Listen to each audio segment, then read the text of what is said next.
Excuse me, sorry. Gotta live with the land. Welcome to Living with the Land. We're about to live with the land. Welcome to For Your Amusement, a theme park podcast that aims to exhaustively evaluate the world's most popular theme park attractions to determine if they are world class. I'm Ryan Bergara. I'm Byron Marin. And for this episode's featured attraction, we entered the edutainment zone to discuss Living with the Land in EPCOT in Walt Disney World, Florida. And joining us in our little boats of knowledge is none other than Dallin Smith from Offhand Disney on YouTube. Just a little disclaimer up top that the podcast remote recording software that we have glitched out, did not record Offhand Disney's video. And so for the video watchers of this podcast, you will be seeing this on screen when our guy Offhand is speaking. But it's going to be the same fun show. We got a really good episode for you guys coming up here. We're finally talking about Living with the Land, and that, as you may know, is Offhand Disney's thing. And as always, go ahead and like and subscribe if you're watching on youtube.com/watcherpodcast, or subscribe and rate the podcast 5 stars if you're just listening. And hey, tell a friend. It helps keep this silly little show alive. And I guess let's just jump right into it. Thank you for joining us once again, Dallin. If you didn't know, Dallin, this is the second time you've been on For Your Amusement. The first time we covered Haunted Mansion, but in the back of my mind, I always knew you had to be the guy we would get to talk about Living with the Land. I had to come back. For this ride. This is my favorite attraction at Walt Disney World. Haunted Mansion always has my heart over there in California, but at Disney World, it's no contest. Living with the Land, for some reason, speaks to my soul. So the runway is cleared just because the void of Haunted Mansion is being filled by the Disneyland version. So like you're able to avoid the siren song of the one in Orlando. You know, ever since they added the Hatbox Ghost into that hallway, I've been able to avoid the siren song from the one in Orlando, and I'll just make a beeline to EPCOT every time. We have the better facade anyway. We don't have to relitigate this.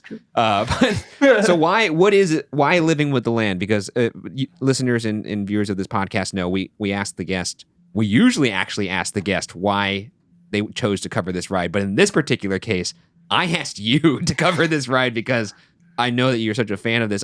You have a YouTube video that I think the title is like Living with the Land is the best attraction ever made by It's like explaining the best Disney ride that's ever been made in the history of the parks or something. It's some crazy title, but I don't know how you measure enthusiasm for rides, but I'm pretty confident in saying that Dallin is like the #1 ambassador for this attraction. I should be. I'm out there spreading the good word of Living with the Land. I've been checking the wait times, from time to time, as us out-of-staters do. Yeah. And you'll see Living with the Land beat out Soarin' Around the World, which is right next door in terms of like higher wait times. So, I mean, people are lining up. People are liking it. I'm hoping that by recording this podcast, we could bring more attention to Living with the Land, where it rightfully deserves it. And is that just mainly just to keep it alive? Or is it because... Well... you're on the right track there.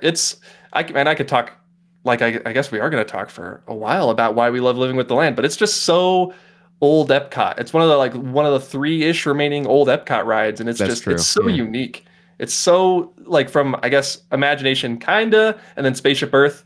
It stands sort of on its own as like this weird edutainment, like living laboratory / dark ride / boat ride. It's a little bit of, you got a little bit of everything in there. There's something for everyone in Living with the Land. And I stole a quote from one of your videos, because I think this summed it up brilliantly. Living with the Land is Epcot in its most pure and simple form.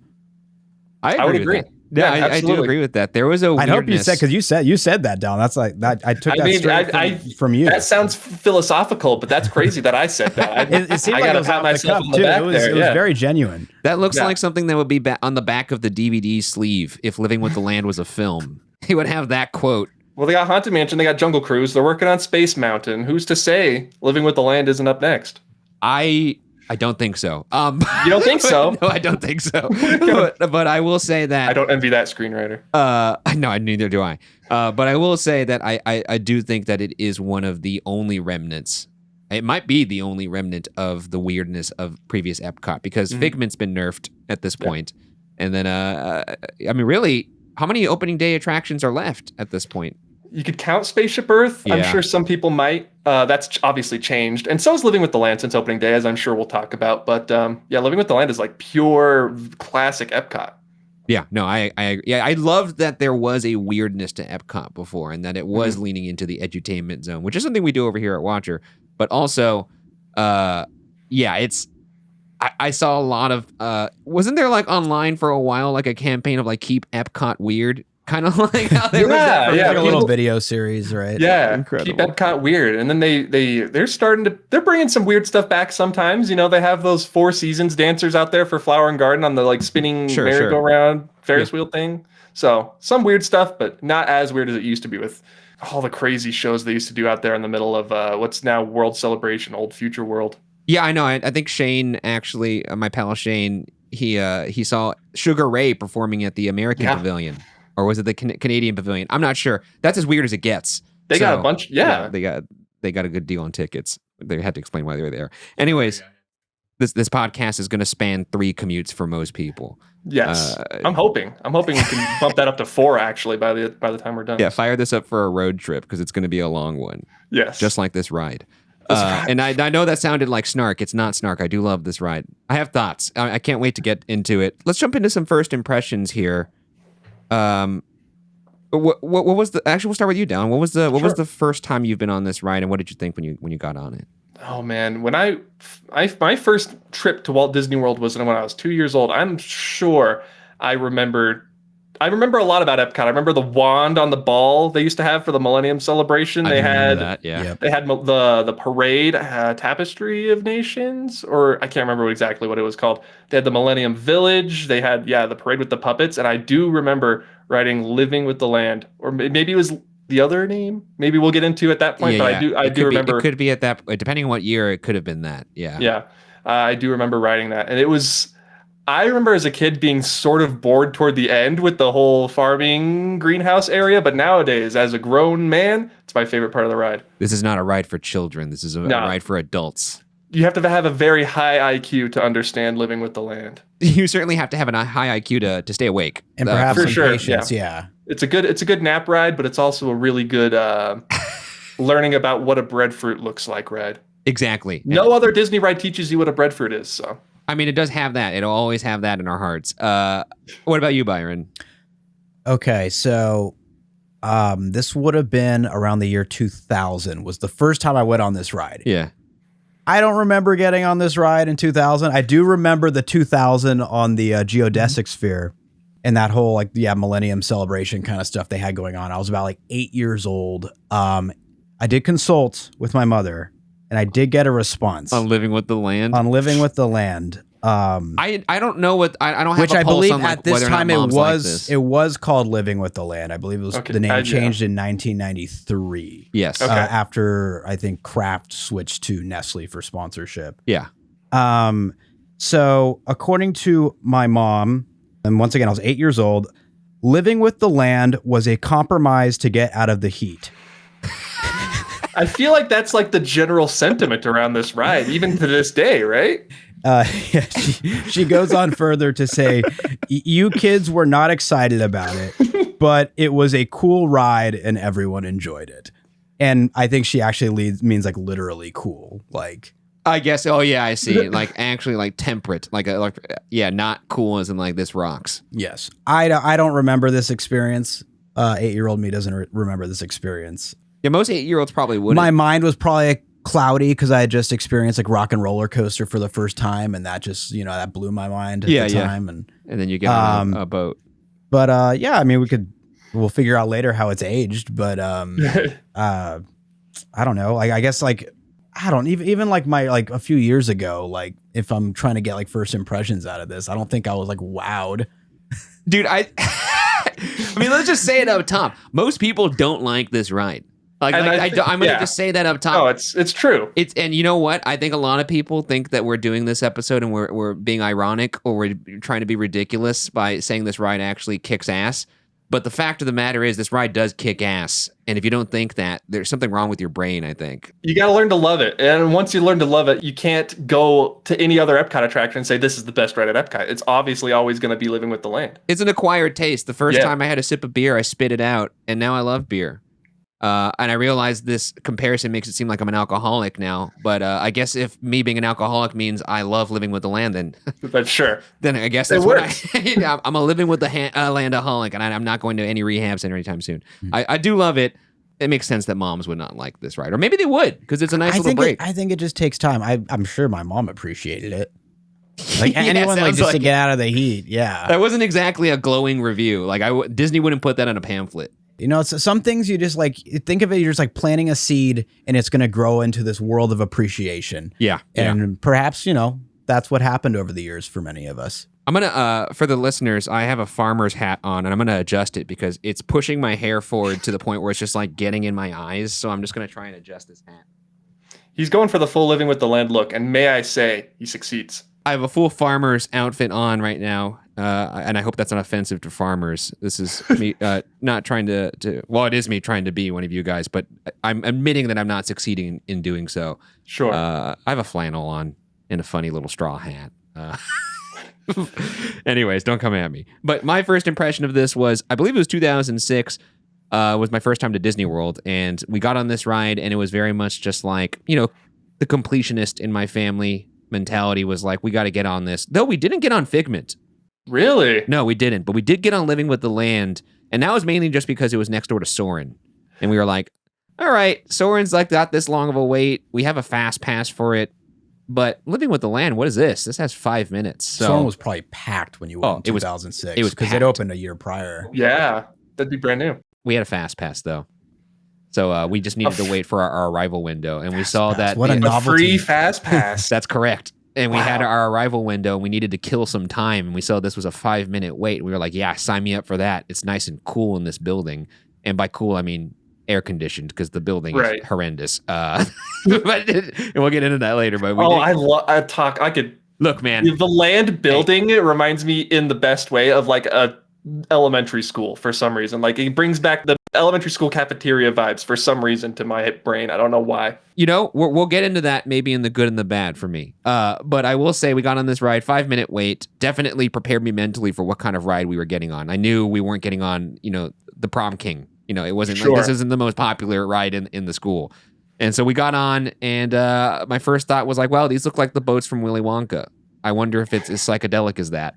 And it was the opposite of that. It was, in fact, just very peaceful. And I don't recall having any strong feelings. I was pretty indifferent to it. I was really just glad that we were in air conditioning. But as I got older and started to appreciate art, I will say that this ride has very, very much climbed in my rankings. And it's one of the ones I look forward to the most. Because this is a gripe I have in general about Disney parks. I'm tired of them making clones, copies of rides in Right. every park. I think it's nice for a park to have a juicy Sclusy. And I think this is the juiciest of them all. No other park is ever going to get a ride like this. No park is ever going to have a juicy For Sclooch. better or worse. No juicy Sclusy as juicy as this. This you take a bite out of this apple and the fucking juice is running down your chin and you're loving it. It's not based on an intellectual property. It goes through a greenhouse. It's narrated by like an edutainment narrator. Yeah, I don't think we'll ever see another Disney attraction like this ever. And I do hope they don't end up closing it or retheming it because it's so unique. No, it's not based off an intellectual property. It is an intellectual property. Like we were saying, they could do a movie. I'm telling you, Ryan, I'll write the script and you got to pitch it out there, all right? this Living is with the land film. This ride's a monolith of intelligence. Anyways, I gotta say, I fucking love this ride. My first impression was very lukewarm. But with that being said, let's get into some history. But before we do that, let's thank our sponsors. Some rides might not give us everything we ask for, but it's nice to know that in some places we get just that. Just that? Just like in the Squarespace, of course, is what I'm referring to. Not like, the square, that some spaces give us everything. The Squarespace is one of them. Squarespace is the all-in-one website platform for entrepreneurs to stand out and succeed online. Whether you're just starting out or managing a growing brand, Squarespace makes it easy to create a beautiful website, engage with your audience, and sell anything from products to content to time, all in one place, all on your terms. Sounds like it's kind of hip to be square. Indeed it is. Start a completely personalized website with the new guided design system, Squarespace Blueprint. Choose from professionally curated layout and styling options to build a unique online presence from the ground up, tailored to your brand or business and optimized for every device. Even your iPhone? even your iPhone. And staying up to date on the latest in styles can be difficult, but Squarespace has you covered, and they update these themes and templates often. So you can be sure that your website always has the latest look, effects, and tech. You don't want like a goofy website that's up there for a while getting clowned online. You want to be in. And that's what these people are. With Fluid Engine, the next generation website editor from Squarespace, it's never been easier for anyone to unlock unbreakable creativity. Choose your website starting point and customize every design detail with reimagined drag and drop technology for desktop or mobile. Whatever your needs, Squarespace is there to work for you. For you. And you. Head to squarespace.com for a free trial. And when you're ready to launch, go to squarespace.com/FYA to save 10% off your first purchase of a website or domain. Anyways, let's get back to the show. Back to the farm. Yeah, back to the farm.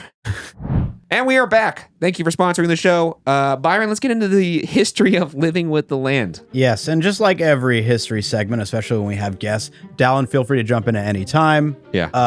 Perhaps we'll have a few little sidebar moments where we could kind of make some discussion. Absolutely. But let's take this back to October 1st of 1979. Ground breaks on what is to become EPCOT Center, although a far cry from Walt's vision of a functioning and lived-in prototype community of tomorrow. EPCOT would strive to serve its guests as somewhat of a permanent World's Fair by constructing various pavilions within its future world area of the park as means to educate and inspire great big beautiful tomorrows. One of the pavilions to be included in the opening day lineup would be dedicated to edutaining guests about the various types of land and biomes that make up our planet, with a heavy emphasis on would-be because the focus of this pavilion would shift to food and nutrition science once Kraft Foods agreed to sponsor it back in the mid-1970s. Concepts for what would be this pavilion's anchor attraction would change tremendously as well. Originally titled Blueprints of Nature, this attraction was to feature a ride system, most likely inspired by Peter Pan's Flight, that would take guests on a hot air balloon adventure through the 4 seasons. Sidebar here, what do y'all know about that? Well, I only early read concept. I read about it, but I know that there was a central character. Wasn't his name like the landmaster or something? Yeah, he was like the dream finder, but for, I guess, the soil. Yeah, That's right. Yeah, there's some sort of host figure. I think it might have been like a pre-show that was kind of like on a carousel of sorts. The Landkeeper. That's what his name was. Landkeeper. He was the Landkeeper, and rumor has it, I don't know if this is true, but apparently they just took that idea and made him into the Dream Finder over at the Imagination Pavilion. Yeah. I want to see what this guy looked. He probably looked a lot like me right now. Honestly, I mean, like from the outfit. Dressed up as the farmer, yeah. Yeah, I'm dressed up as the Landkeeper. That's what I should have said up top. Oh, you're right. The land, and I feel like they could make a pretty cool like Avengers team up movie with like the Landkeeper, the Dream Finder, whoever else is on there, the World of Motion Master, those kinds of characters. Yeah, that's what'll get people to back into those Marvel shows on Disney. You just got to bring the Dream Finder and the Landmaster, and then they go to war with C. I think us three would watch that. I think we are the only three who would watch that. I feel confident in us three would watch that. All right, green light it. That's enough. That's all you need. Real quick, I can't see what's on your little list there. Are we going to talk about the exterior design of the pavilion? Okay, so that was the original idea for the sidebars. I figured, Dallin, you'd be able to tell us a little bit about maybe the old Tony Baxter model. Oh, interesting. Yeah, so the old Tony Baxter model, one of the original designs concepts for the land pavilion was like a greenhouse, but it was like in the shape of like a bunch of crystals growing out of the ground. It was like see-through glass, but it was like sort of almost like a pyramid, like Journey into Imagination, but sort of a crystalline structure where you could kind of see into the pavilion. Like Superman's like Fortress of Solitude kind Very much Fortress of Solitude with like a bunch of plants and biomes inside. You would go through the biomes as part of the ride. And then it sounds good. This is my Fortress of Solitude, honestly. Yeah, so like, there's concept art of that online. You can look it up. It's insane. But I am of the belief that at Doc Ondar's at Hollywood Studios, I don't know if it's exactly meant to be that, but it looks very similar. They have a little terrarium that kind of looks like that original Tony Baxter concept art for the Land Pavilion back behind the register at the Star Wars. For those who don't know, Tony Baxter, a legendary Imagineer, made so many classic Disney attractions. So many.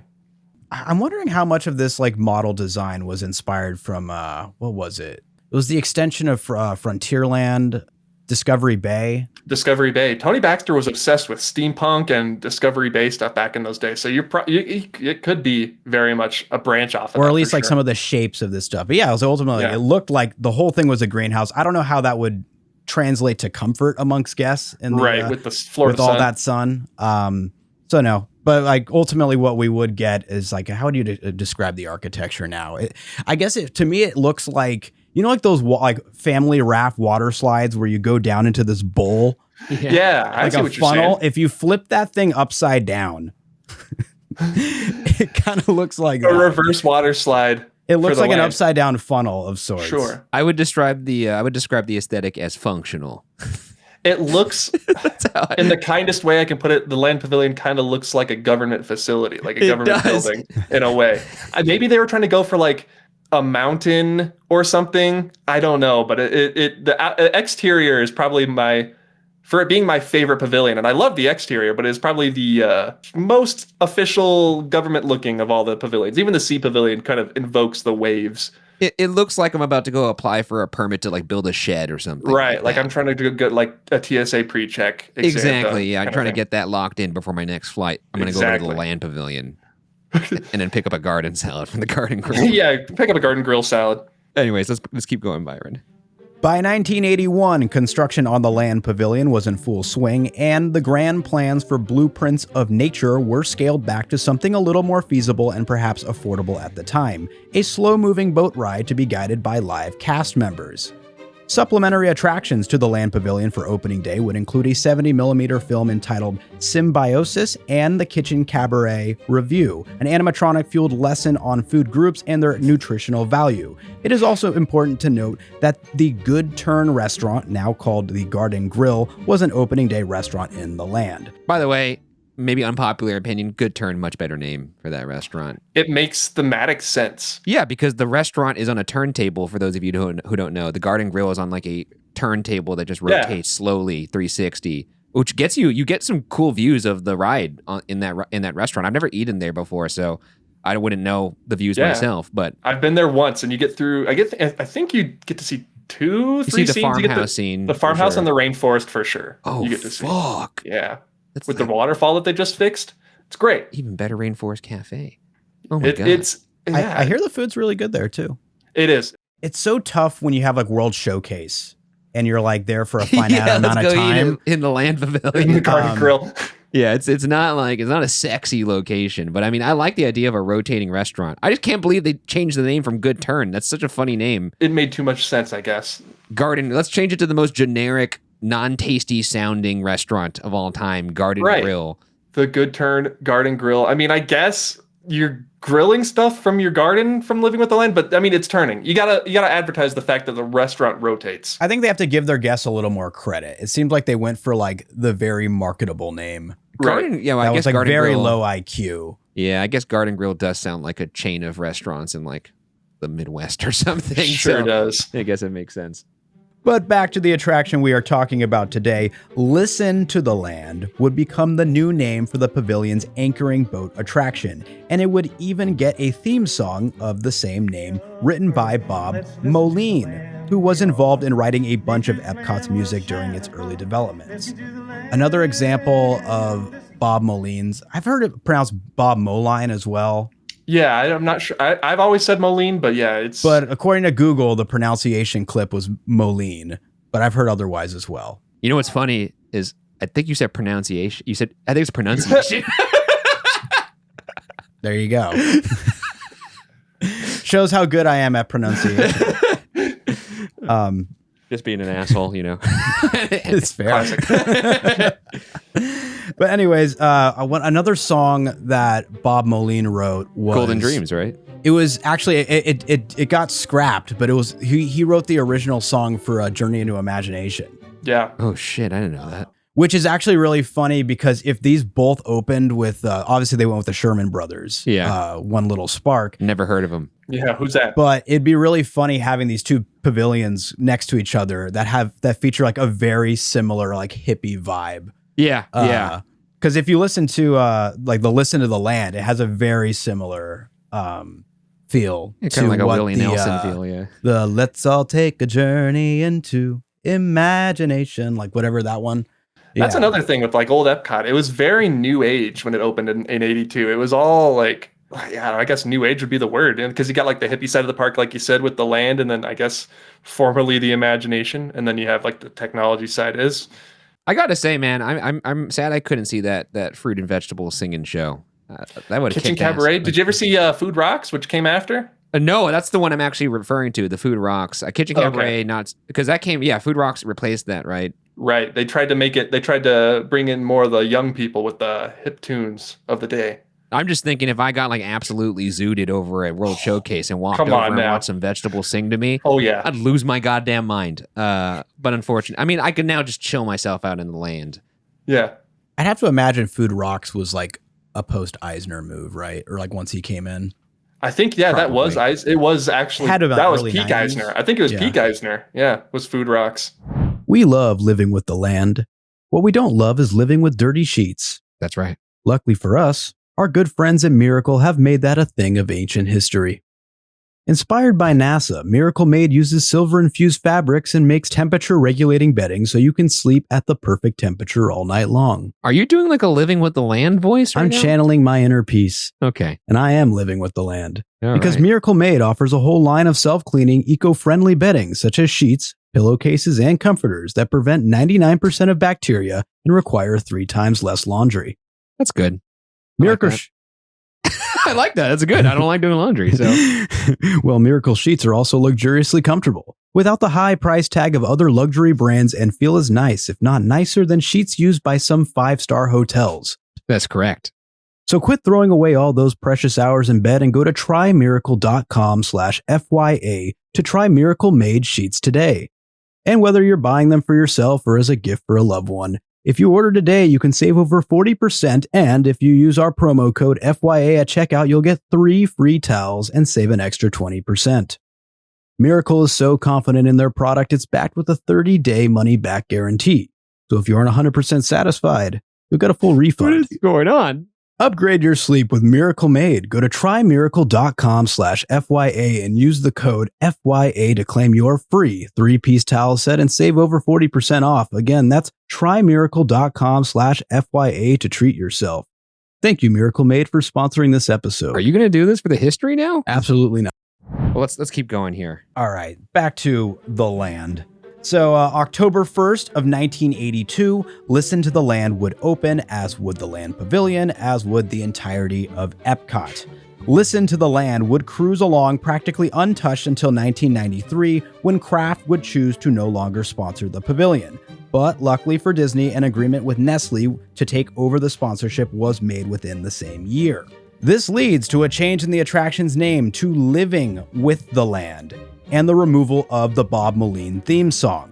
The opening scene to the ride would also experience a major change, in which you would no longer reduce to the size of a seed to begin your journey in what was called the Symphony of Seeds scene. Now you are simply traversing a stormy forest, which to its credit did restore a bit of that environmental focus they were going for in the early development phase. It's also important to note that the ending of the ride would get an alteration in the 90s as well, in which a reprise of the Symphony of Seeds scene was replaced with photos of farmers all over the world. Wait, when did that go away? This was 93. Oh, 93. Okay, so I was about to say Dallin wouldn't have seen that. Yeah, I'd never seen the Symphony of the Seed, unfortunately. I've seen it on YouTube. It looks insane. It's crazy. It's crazy. Like, how would you like describe it? It kind of looks like there's like some like fiber optic looking stuff at play, Yeah. right? The land is our partner, and we should listen to what it can teach us. You obviously have the Listen to the Land music playing. Yeah, I have to say it's not at all visually cohesive with the rest of the ride. I know, Ryan. You were saying earlier you were kind of sad when it wasn't a trippy Willy Wonka boat ride experience. Yeah. We should have written the original version because that I would have guess that so. would have gotten our fill of that. I've fired that up on YouTube and I've been like, what the hell were they thinking What is going on? when they made this? Because it doesn't fit the feel of the ride at all. It's like very jarring. the rest of the ride is like very serene, kind of just a cruise through, just a nice little education moment. And then this shit feels like an acid trip almost. Yeah. I'm sad I didn't get to see it. I don't know if this is more of a fun fact than a true fact, but like I've heard that Adventure Through Inner Space inspired the opening to this. I would imagine this yeah. symphony, because like Adventure Through Inner Space, like you start the ride out by getting like shrunk down to like the size of like an atom or something very tiny. Yeah. Yeah. The snowflake. You go into right. a snowflake. Yeah. Which cool. apparently there's snowflake references that were in this ride too. I don't know. It's can't sort of like confirm. a spiritual successor to Adventure Through Inner Space, just like how Horizons was a successor to Carousel of Progress. In 2003, Nestle renewed their sponsorship. This results in cosmetic changes to the pavilion, such as a new paint scheme and carpeting, which Ryan loves because he loves the aesthetic of The land this carpet. entire Hey, look, building. Right? I'll talk about it in the bad. Okay, don't step on the toes of my bad section, Byron. Or good. Or good. It could be in my good. Who knows? But the biggest change to the pavilion in 2003 comes in the form of demolishing Food Rocks, which was previously Kitchen Cabaret, to make way for a massive pavilion enhancement, which comes in the form of Soarin', the beloved flight attraction that debuted at Disney's California Adventure in 2001. The addition of Soarin' would motivate a much-needed increase in foot traffic to the land. However, it would immediately revoke Living with the Land of its pavilion anchor attraction status as well. Yeah. No, yeah, that's a point I talk about a lot about Living with the Land. Is it's very often overshadowed by Soarin', formerly Soarin' over California, which I think is hilarious to have at Disney World, but now Soarin' over the world, which makes more thematic sense in Epcot. But Well, in the beginning of the ride, the land is overshowered. It is a storm. it truly is. You're in the middle of a rainstorm. Yeah. I do think this is still the marquee attraction. It's got It the has to be. namesake, and Soarin's over. I don't want to be riding Soarin' in Epcot. Just keep that in Right. California. I mean, we Right. talked about this when we covered that ride. I just don't understand why they felt the need to do this. I guess they needed another attraction. Epcot was like kind of sparse I don't when think it came enough to people the are rides going in the down cabinet. there. Yeah, no one was going to. I don't that. know. Disney feels very differently because you could see it in the signage. Like if you walk up to the land today, it says the land featuring Soarin'. It makes me so sad. and then you go where you'd otherwise most people I don't think would even go into the land. You finally make it down the escalator. Oh, like Soarin's an hour wait. Like I guess I'll go do this boat ride then. And you know it's a boat ride because it says Living with the Land, and then under it says boat ride. Like, hey, guys, don't get your expectations too high for this one. It's a weird, janky part of the park. That corner. That's why I love it, though. That's the part of the charm, I think, is it's so... It grows like, on you. It's an e-ticket that kind of sucks with Soarin', and then you have a would you call living? I would call Living with the Land an e-ticket. I wouldn't go that far. I don't know. I don't think so. But then you got the screen ride that curves the Eiffel Tower into like a half circle, and then you have the dark boat ride. I'll call it a Look, D ticket. we haven't done a deep take on Soarin' over the world yet. We did Soarin' over California, Yeah, but I that's will true. say, yeah, I think if anyone's experienced the two attractions, you'll notice that vertical objects don't do as well in an OmniMax screen Yeah. as horizontal planes do, like for Soarin' over California. It's a D ticket down for D. All for right. Dallin. Well, It's a D ticket. all right, then it's mine. Yeah, There you go. absolutely. I'll accept that. Anyways, in 2006, live cast member guides at Living with the Land get replaced with a pre-recorded narration from Disney park voice legend Mike Brassell. Not sure on that one. He's from the Tomorrowland Transit Authority, right? Yeah, Exactly, he's the new yep. people mover voice. Yeah. Wait. Oh, also, Dallin, what year did you say you got on this? Cause did you see Living with the Land when there was still a live guide on the boat?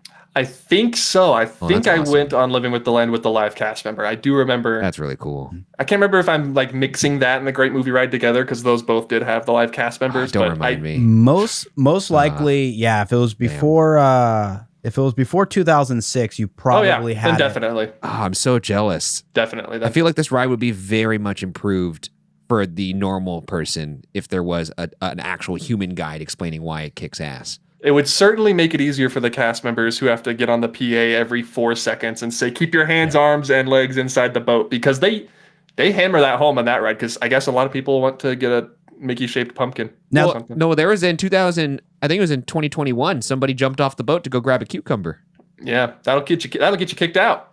but it must have been tasty. Yeah, you had to save those $5. Obviously, what you could do is you can go upstairs to the Good Turn, I guess the Garden Grill now, and Yeah. get yourself a little. Because they use the food from the pavilion in that restaurant. They do. Yeah.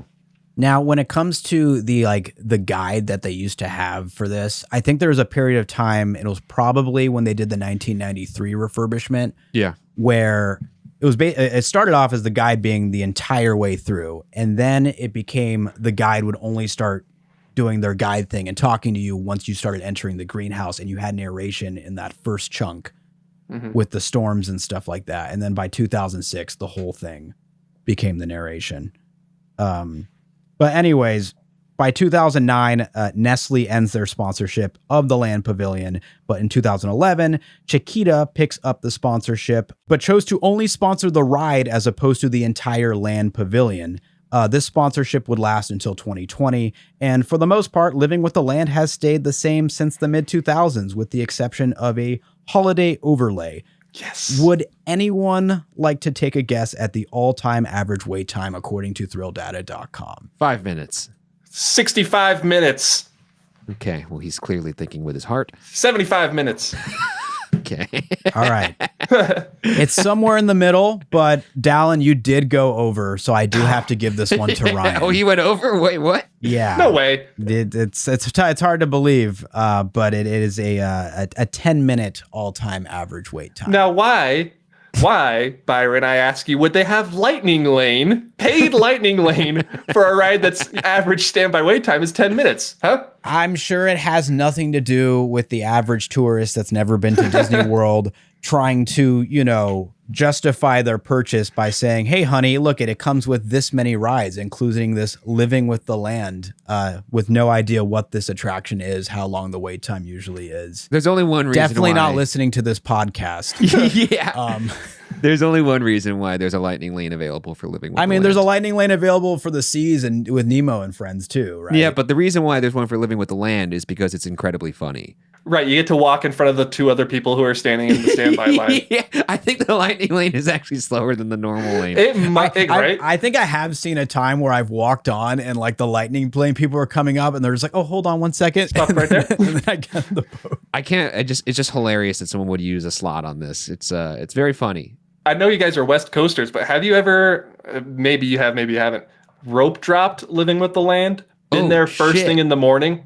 That sounds like a waste of a rope drop, but I'm into it. It is. Those cast members will chat you up. There is the most fun rope drop in the entire park because they're like, what are you doing here? And you could just have a whole conversation. Those cast members don't see their first human until 12 p.m. Probably. They're so confused as to why you're there at park opening. It's a I great can imagine time. why. They'd be like, why aren't you at Guardians or something? Oh, I guess you wouldn't because of virtual queue. Because this is the best ride in the park, duh. I think the Fair enough. closest experience I ever got to that was a couple of friends and I would lap Heimlich's choo-choo train at Yes. California Adventure at like the last hour Yeah. of the park open, and you're the only ones back there, and the cast members are like, we don't know why you're here, but let's just keep sending it. Send them around. Yeah, why not? You had to give it a proper send-off. I mean, if they're asking me questions and why are you here, I'm just gonna say start the boat. Yeah, Let's get this thing going. I'm here to live with the land. Anybody who rope drops Living with the Land should have a mandatory psychological profile performed on them, just to make sure that they don't harm any other guests. I wonder if those ride attendants are trained to say, this isn't Soarin', right? I mean, I feel like they did say that. They say Soren right this way. I'm like, no, I'm not here for Soren. I know where I'm going. I can't believe you. Honestly, that sounds hilarious. I've done it once. It's a lot of fun. It's very funny. Is that it for the history, Byron? That'll do it. Yeah. All right. Anything you'd like to add? I mean, you kind of nailed the whole thing. You were talking at the very beginning about the original concept for the land attraction that eventually became Living with the Land, how you'd ride on a hot air balloon and you'd go through the 4 seasons. I don't know if it's a reference to it, but it must be because it's so obvious. And hanging from the center of the roof in the Land Pavilion are 4 hot air balloons that are the 4 seasons. Oh. So maybe that's a little homage to the original attraction that was supposed to be there. And we are back. It's time for some fun facts.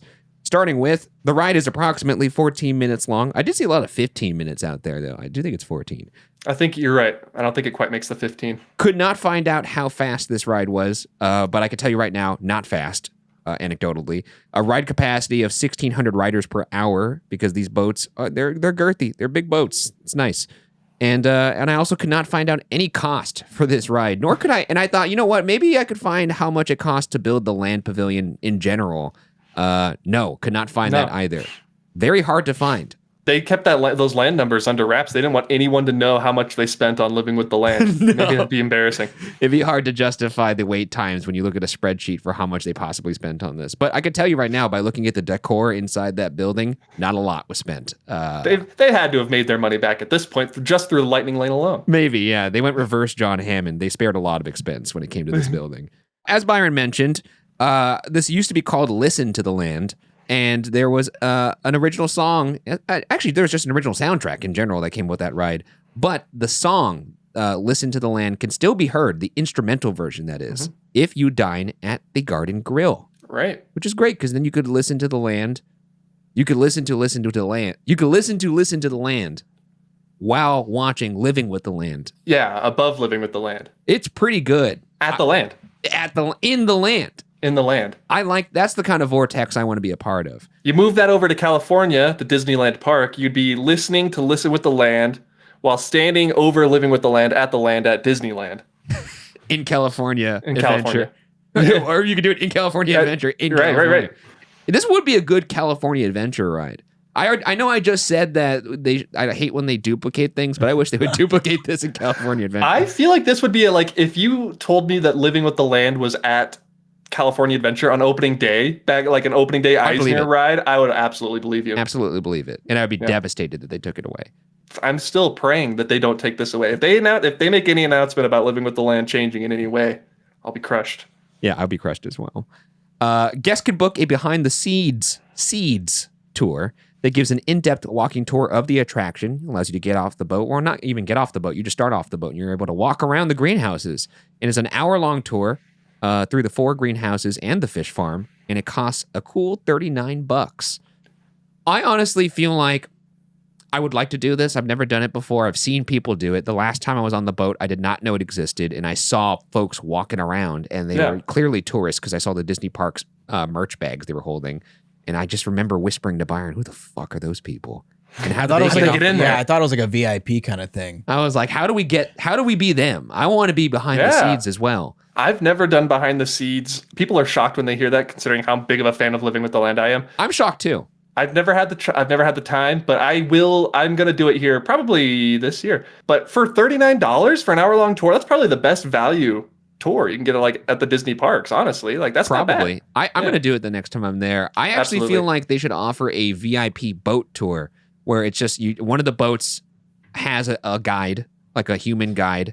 Yeah. And then under your seats are little picnic baskets with some of the fruits and veggies from all the greenhouses. And as we pass them, they're like, now, if you look in your picnic basket, you could have a nice little cucumber yourself. Yeah. Open container number 3 for some breadfruit. Exactly. I would pay $40 for that so quick. Absolutely. Yeah. Especially if it was the same length. Even if it was the same length, they don't even have to change the ride. Just have the person talking 16 minutes. That's a free idea, Disney. You could. And you bring back the live narrator. Come on. Exactly. For the VIP. Yeah. If you pay extra. If you pay extra. Granted, I suppose it probably wouldn't even be that cost effective because I wonder how much each vegetable costs for them to give it to each. Whatever. I think it's a good idea, Disney. You could have that. Yeah, that's on us. Fruits and vegetables are grown in the greenhouses and are served in the Garden Grill and Sunshine Seasons restaurants in the Land Pavilion. And the fish farmed in the attraction are served at the Coral Reef restaurant in EPCOT. In fact, all the produce and food produced in the land is used throughout the resort, according to an article written by Angela Sorensen, a former plant science intern at Walt Disney World. Quote, "We have harvested anything from sugarcane for the gorillas at Animal Kingdom to microgreens for restaurants. Sometimes the chefs will ask us to research how to grow a specific type of food for one of their dishes, or we could grow crops specific to festivals like food and wine." End quote. I think that's so goddamn cool.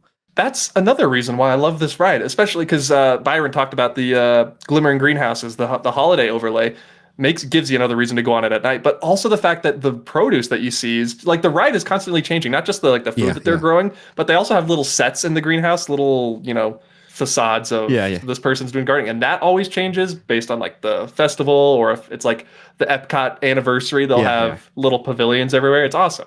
I just like the idea that you could. What other place in the world or what other theme park can you say this food, I know it was sourced naturally and locally because I could actually see it being sourced? Right. I think that's really cool. It's the same concept of I guess, Benihana or like hibachi, like seeing the food cooked right in front of you. Yeah. I think that's really cool. This is like, is this the only farm to table restaurant, or I guess like application at a theme park? It must be, right? Because it makes sense. I mean, it's in such close proximity too to Garden Grill and Sunshine Season, so it wouldn't surprise me. Knott's Berry Farm probably did that at one point. Oh, you're probably there with the boysenberries, huh? Maybe not anymore, but probably just at one berries, point, yeah. I just like the concept of a ride being made around the sourcing of food. Like I would go on a boat ride where I could watch like people source fish and then cut it up and make sushi. Yeah, like instead of the biotechnology lab at the end, it's like a sushi bar. Yeah, exactly. A boat ride sushi bar. That's another idea, Disney. You could have that one for free as well. We're just handing them out today. Speaking of the food there, they have one greenhouse that where they grow very, very large lemons. They're called 9-pound lemons. Yeah. And that's because they're actually that enormous. Do you guys have any guesses on how much lemonade could be made off of one 9-pound lemon? Byron, you take this one. Let's say 2 lemons equals a pound. That's probably generous. Honestly, probably more like 4. I was about to say, those are some massive lemons. I'd say probably 3 to 4. Yeah. I'd say 9 pounds. At least 1 cup. I'm gonna say 1 liter. It's a little over a gallon. Over a gallon. Okay, I was gonna say about a gallon, but I seem like too much. The thing is, That's you're crazy. not like Mostly lemonade water, is. right? Yeah, there's a lot of water in lemonade, Yeah. so it's not like unless you're like really going for Pucker Town. Oh, actually, how about this? There is one lemon that they've harvested here that is bigger than 9 pounds. There have been a couple, but they have one that's really big. You want to guess how many pounds that bad boy was? All right, I'll guess first this time. I'm gonna say you said really big. Yes. I'm gonna say 18 pounds. That's maybe too big, probably, huh? Fuck it. 25. That one's going to go to Dallin. That's 15.05 pounds. We're actually going to, for those of you who are watching this, we're going to put it up on screen right now. Keep tallies. It is enormous. Like this thing is like, we're talking the size of almost an exercise ball. It's really funny. They have a picture of an intern holding it next to a normal lemon as if we needed the scale. I'm wondering where that would go afterwards. Like, do they just make the lemonade? Did they give it to, like, what would they do? I don't know. with the What do lemon they? Yeah, what do afterwards? they do with this giant lemon? I have a lot of questions about it. Yeah. Why isn't it not in a museum somewhere? And speaking of museums, it actually is more than the current Guinness Book of Records holder at 11 pounds. The one that's in the Book of Guinness is 11 pounds. I just call it the book.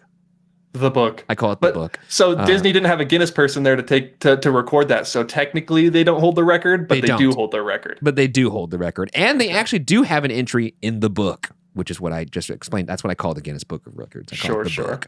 That's what we call it shorthand in my That's kind of my cool. household. In the book, Disney has an entry for the most tomatoes harvested from one plant. There is a tree planted in this attraction that yielded from May 2005 to April 2006. This single tomato plant produced 32,194 tomatoes, which combined weighed 1,151 pounds.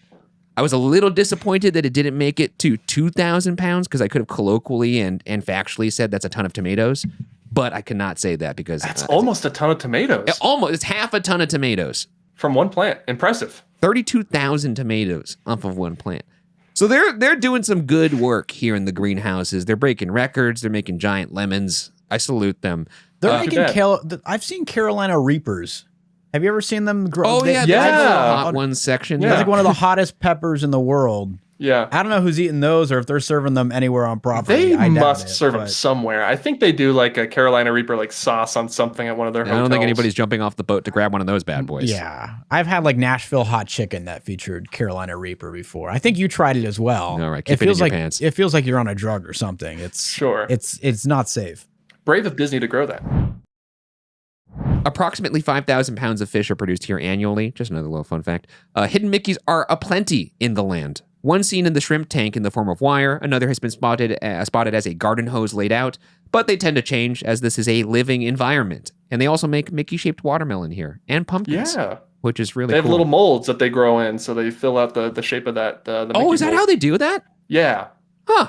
If you ride them, if you ride the ride, sometimes you can see they're like little plastic molds, and they put the little tiny pumpkins or whatever in the molds, and they grow to fill out that Mickey shaped mold, and they just pop it open. They got a Mickey pumpkin. So if I had a child and I put a plastic mold around its head to make it look like a Mickey head, would that happen?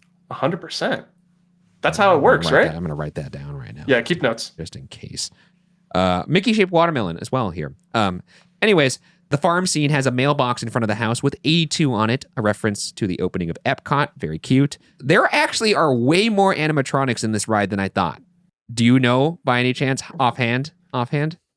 I'm going to say because you got the rainforest scene, you have the buffalo, you have the groundhogs, you have the dog. Yeah. Oh, he's telling him. I you have the goat. You have the goat. That's a fun fact that maybe you don't have down. We could talk about that afterwards. I'm going to say 11. Byron? 26. 32. Dang, I was way too low. It's crazy. I was like, what? That doesn't make any sense. And then I watched a ride through and I was like, oh, look at all those little hidden monkeys. Yeah. Oh, my little funny monkey guys. Because you got the gators, you got the monkeys, Right. you have There's a couple gators. There's a butterfly on a tree, I think. Here's another little fun thing about those animatronics. The prairie dog and buffalo animatronics in the desert scene were originally built for a canned Magic Kingdom project called the Western River Expedition. Yep. And they put them on the shelf and then took them off the shelf when they made the land. Another animatronic fun fact, the dog that's seen in the farm scene looks suspiciously like the dog from Carousel of Progress and the dog from the Pirates of the Caribbean iconic jail key scene. Yeah. And the rumor is that it's because the dog was molded after Walt's dog. Now, I can be a spoil sport here and tell you that that's not true. It's okay. So those dogs do look similar to the Pirates dogs, but Walt Disney's dog, I believe, was Lady and the Tramp, from Lady and the Tramp. That she was based off of Walt Disney's dog. So, but that those looks nothing like that dog that's in this. No. Why did that rumor start? Luckily, it's a lot of people think like the Pirates dog or the Living with the Land dog is like based off of Walt, but that is a common misconception. But however, there is another reused animatronic in this ride from somewhere. Do you know what it is?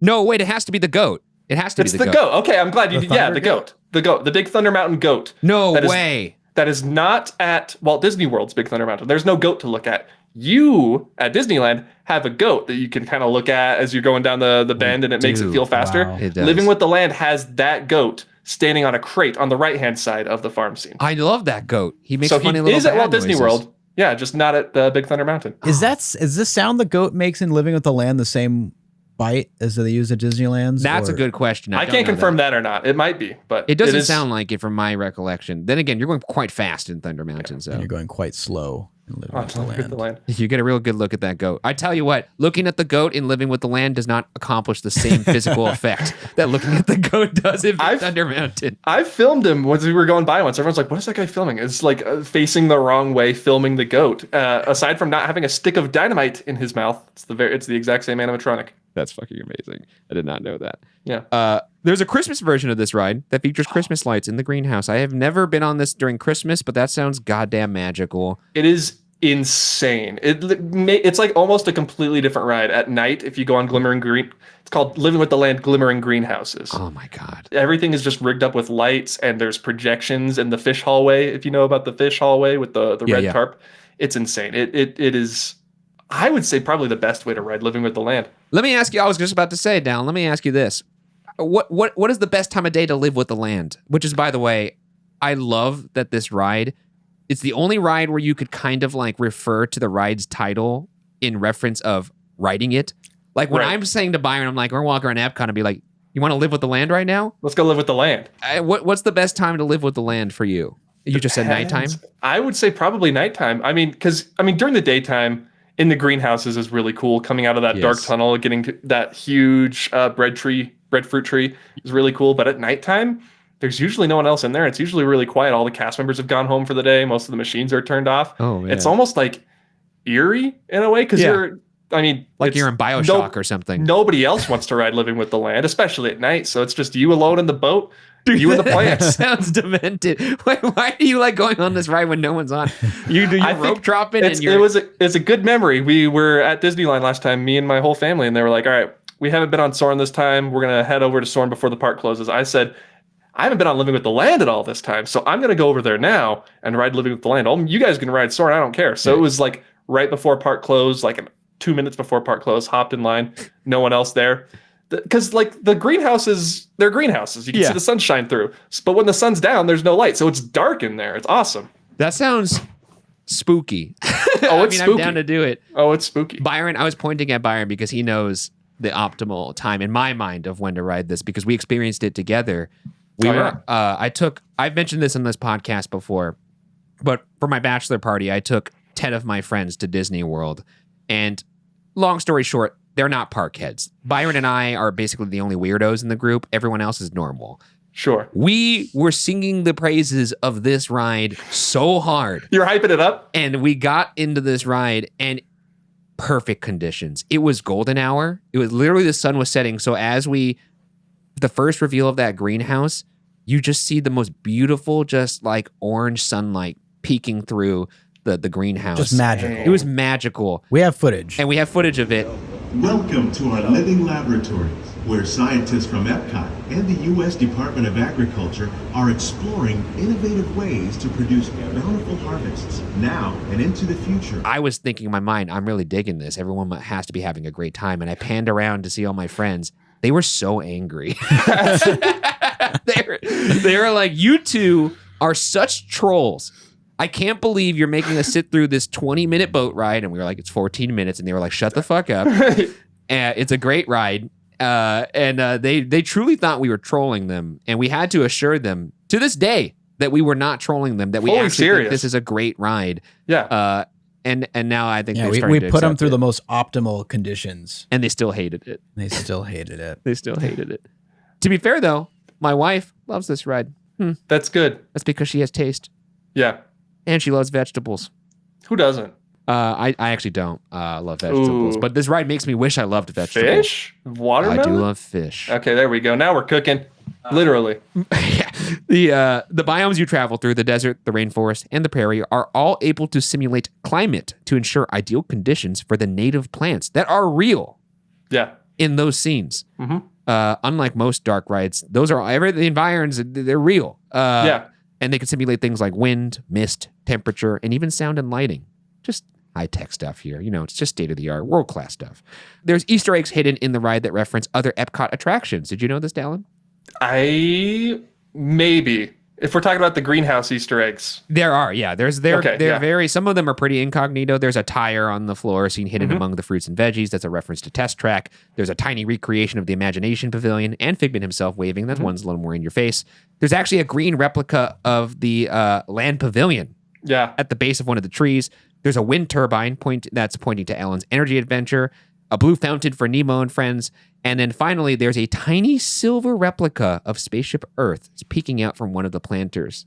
Yeah.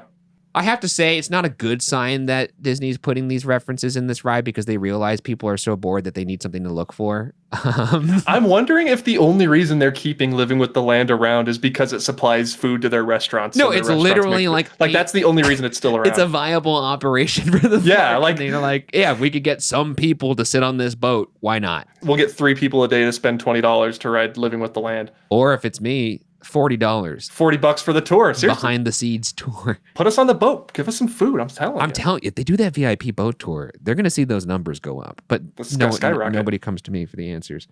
Now, Ryan, in your fun facts, do you have perhaps like somewhere else in Epcot that features an homage to Living with the Land? No. I have one fun fact left, and so I don't think it's that one. Dallin, you know this one? It features an homage to Living with the... Maybe. I don't know if we're thinking about... A pre-existing feature that used to be in Living with the Land that now exists at a relatively new area. Okay, we are thinking about the same thing. Space 220, right? Yeah. Yep. Okay. Tell them about it, Byron. What is it? Okay, so there's a certain point in, I don't know if it was whether it was still Listen with the Land or Living with the Land, where there was essentially like this spinning drum. It was like a centrifuge for cabbage. Yeah, like the lettuce. Cool. So they eventually removed that, but if you go to Space 220 now, like when they first lift you up there, you'll pass a spinning like a giant version of those, of all that lettuce and stuff like that. Oh, it's like a little Living with the Land. It has to be. It must be. It has to be. Yeah, I mean that's too coincidental. Yeah. Cabbage fuge. Spinning centrifuge at Epcot. There's only 2 of them in existence. Yes, that's something you see every day. Right. Last fun fact. There's a secret bedroom in the farmhouse scene that is only visible from the Garden Grill restaurant. If you're looking at it, it's a second-story bedroom. Appears to be a fully functional bedroom. For a while, there was a stupid story going around that you could actually stay there. that you could like pay to stay in that Oh, in that bedroom. you're talking about my boy Mousetrap News. Yeah, Mousetrap News. Yeah. And I was so angry when I saw would the pay. headline because I was like, I would. Yeah, and absolutely. And then I saw that it was fake, and I was like, "Damn you, Mousetrap! You got me." Mousetrap. Yeah, no, you can see there's like it's like a little boy's bedroom. He's got like baseball, and Yeah. hats and lamps on. He's got like paper airplanes and whatnot. Forget about It's the pretty little cool. boy. I want that to be my bedroom. Right, I want to live there. I think that's just a cool attention to detail. Like you don't see that from the ride. You can only see that from the restaurant. You It's can pretty only neat. see it from the restaurant because it's the part of the farmhouse that only faces that upper window where the Garden Yeah. Grill restaurant is. I haven't seen it because I haven't gone to Garden Grill, but I'm going to Super do neat. a lot of Living with the Land stuff the next time I go to Disney World. I'm going to eat at that restaurant, and I'm going to do the Behind the Seeds tour, which hopefully is the Behind the Seeds boat tour based on this podcast after we're done. Yeah. Here's a random question. Do you think you could spend more time in the land pavilion than say like Galaxy's Edge? I could. I don't know if the average guest could, but I That's a certainly spicy could. question, and I think you probably could. Because think about what, because Soarin', Soarin'. let's say you're waiting half an hour for that. Let's say, Yeah. Right. that takes up 45 minutes to an hour of your time by the time you get off it. Living with the Land's a long ass ride. That's going to take you 20 minutes or so. And then you're spending like 45 minutes to an hour eating. Yeah, at the Good Turn. If you eat at both restaurants, and everyone always forgets about Awesome Planet, which is a movie there. It's all right. Oh yeah, I forgot. I've never seen it. Narrated by the dad from Modern Family, Ty Burrell. It's just talks Really? about essentially, yeah, What just the the fuck? ecosystems of our planet. Did that film take the place of Symbiosis then? Is that the same It theater? was or- Symbiosis when it opened. I think it was Circle of Life. It was like a Lion Oh, King that's show right. for the longest They did time. do the Yeah. Lion King one. And now it's Awesome Planet. Yeah. That's my last fun fact. Do you guys have any others that you would like to add before we move on? I mean, I'm looking at wait times right now, guys. Living with the Land's a 25-minute standby wait. That must which be a is- rough day What- for that what's park. The Soarin'? ride is What's Soarin'? Soarin's at 55 currently. Yeah, I was about to say, if Living with the Land's 25, buckle up. You're in for a Buckle rough up. day. Yeah. That That's is how you not know. a That's good how time. you know you might want to leave and come back. That's the litmus test. That's That's actually true. for California Adventure. If I look at It's Little Little Mermaid. yeah, if Little Mermaid's long, I'm like, uh-oh, this is going to be Yeah. a bad day. That does it for fun facts. Let's move on to the good and the bad. But before we do that, let's once again thank our sponsors. And we are back. Thank you for sponsoring the show. Let's move on to the good and the bad. What are the good and the bad things about this ride? And feel free to expand on any of these down. Or Yeah. disagree with me when it comes to the bads. 'Cause I mean, there is no bads, but go ahead. I have several. Let's start with my first good. Beautiful little flute to open the up this ride. panpipes at the beginning. Is that what it is? Is it a hand? I think so. It's so, the panpipes. P-A-N. Yeah.